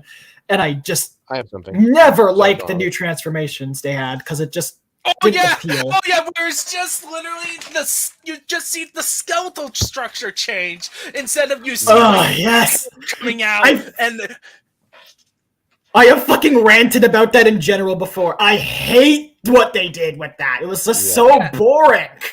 And here's another thing. So I got in trouble with SPD because he showed me like a panel of the scene where Ben 10 gets to watch, right? Where it's the original Alien, Ultimate Alien, and Omniverse. And I said Omniverse is better than Ultimate Alien because of light. And it was during a conversation where I was just don't care. I was just trying to throw an excuse, right? After thinking about it, it's like, yeah, even in the context of the original show, in like what that moment's supposed to be, it doesn't. Omniverse makes better sense than Ultimate Alien because the literal pod was glowing, and there was light that was going on. Even like in the original show, there was light, even though it was at night. It was dusk, but in Ultimate Alien, it looked like full on night. And at least with Omniverse, they showed light coming up on it. And then he's like, you are a total trash person with trash opinions because you don't know anything about art styles, and saying that I'm ruining the legacy of Man of Action's art style. I'm just going to say it now. Original had the best art style despite being several fucking years earlier than every other series. All right? It was always a downgrade. It was always worse. I don't care what they were trying to do. It was just not as good as the original. The original was really fucking great. And Trip, Trip, believe me, Ben 10's still a good show. You would love to see it. I actually watched the. Okay. Oh, Trip, you don't know what Ben 10 is? Yeah, she's she would not have been a kid when that was coming out, believe me. And so I haven't seen Generator Rex, so I can't make an opinion on that. But Ben 10, essentially, just imagine a 10-year-old having a watch. It's an American cartoon where it's a 10-year-old who has this watch where he could turn into 10 different aliens, that have their own power set. And he goes being a superhero with his grandpa and his cousin on a road trip across America. Yeah, it's a summer vacation, and he grows a lot for a fucking 10-year-old. It's really nice. Because he still has all of those behaviors of being a kid. He has the selfish desires. He wants to have fun, all that. But he actually grows up, especially with the cousin, who is much more mature than him, and constantly tries to keep him from doing stupid shit. It's honestly really good. One of the best female side characters. Like she's a main, mate. Max, Gwen, and Ben are all mains. Trip, believe me, this is one of those you will want to have on your list sometime when you want just a really fun show. Here's the thing, Trip. It's so easy. Each episode is only 30 minutes, and each season is only like 10 to 12 and 13. Episodes. Yeah, 12 and 13. So it's like actually a quick breeze through. Yeah, she has a lot of stuff, mate. Don't try and tell her it's not much. But just be glad she's adding it to the list. Don't worry. I'll try and make sure she sees it one day. Fucking great show. Okay, what are Kim Possible? Something. Has anyone seen Code Lyoko? No. No, and I'm not interested. I'm not interested in the show. I hate those giant foreheads. Fair enough. It's a good show for what yes, it is. I am that petty. Yeah, Trip, I understand Trip's situation a bit too well to know to ever suggest a show and say put it up on your list. She'll castrate me. Anyway, some other examples for you guys. Kim Possible. I loved Kim Possible. Classic. Yes. That was fun. For such a popular show, it even got a continuation after, not canceled, but after it ended, got another movie and season. It was that popular. Fucking don't have female characters in movies and shows. Fuck Kids you. Next Door. Sorry. What? Kids Next Door. Victoria said Kids Next Door in the chat. Yeah. I haven't watched that one. I did. It's a good show. Fine. This is another corny one. Anyone seen My Babysitter as a Vampire? No. Okay, it's one of those like Wizard Waverly Place. You know that? No. Dear God. Oh okay, yeah, this is I have actually seen Wizards of Waverly Place. Yeah. Oh, these are some of it. Yeah, these are like I'm referring currently like Disney Channel, those Disney Channel shows. Those are what like, it's not good. I'll grant you. I'm not trying to say that. It's however, It's not Sweet Light of Zack and Cody. yeah. It's just really entertaining because it's just one of those stupid entertaining ones because it's a response to all of the vampire shit that was going on. Really, it's a stupid kind of fun. I see some the series. So one of my, I would say my favorite TV show is Avengers: Earth's Mightiest Heroes.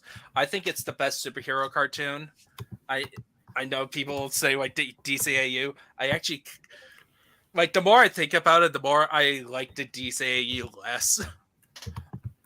Overall, not saying that it's bad. It's just that it's not as great as people say it is. We are referring to newer stuff, Trip, to be fair. We're like referring to nostalgia childhood shit right now. Yeah. Yeah, I'm about to move away from it, so my favorite TV shows would be... Oh, hey, Don! Hey, Don. We're True just Detective thinking about... Season 1, Breaking Bad, and Arcane League of Legends. Yes. Arcane! Yes! Breaking Yes, Bad and Arcane Arcane. awesome. Yes. So sorry I missed it. I need to It's watch fine, mate. Arcane at some point. Do it. It's good. I watched it with two friends, and sometimes I do not understand how they watch something and just come away being frustrated to no end. Well, yeah, Arcane League of Legends is great. So is True Detective Season 1 and Breaking Bad. American Dragon, I know, was one of Dunn's favorites. Yeah. Ah, yes. That was a classic. I don't know if I've actually seen all of it. It's one of those shows I never watched on streaming service or online. It was just on cable, and cable never actually lets you see shows in an order. Yeah. All right, I need to head now. It was Alrighty. great Alright. hanging out with you guys and See you, mate. and talking. See you around. See ya. Alrighty. See ya. Well, thank you all for coming. We will conclude I think on the only way that we can, and that is Enough! Kill me! Just end it. No.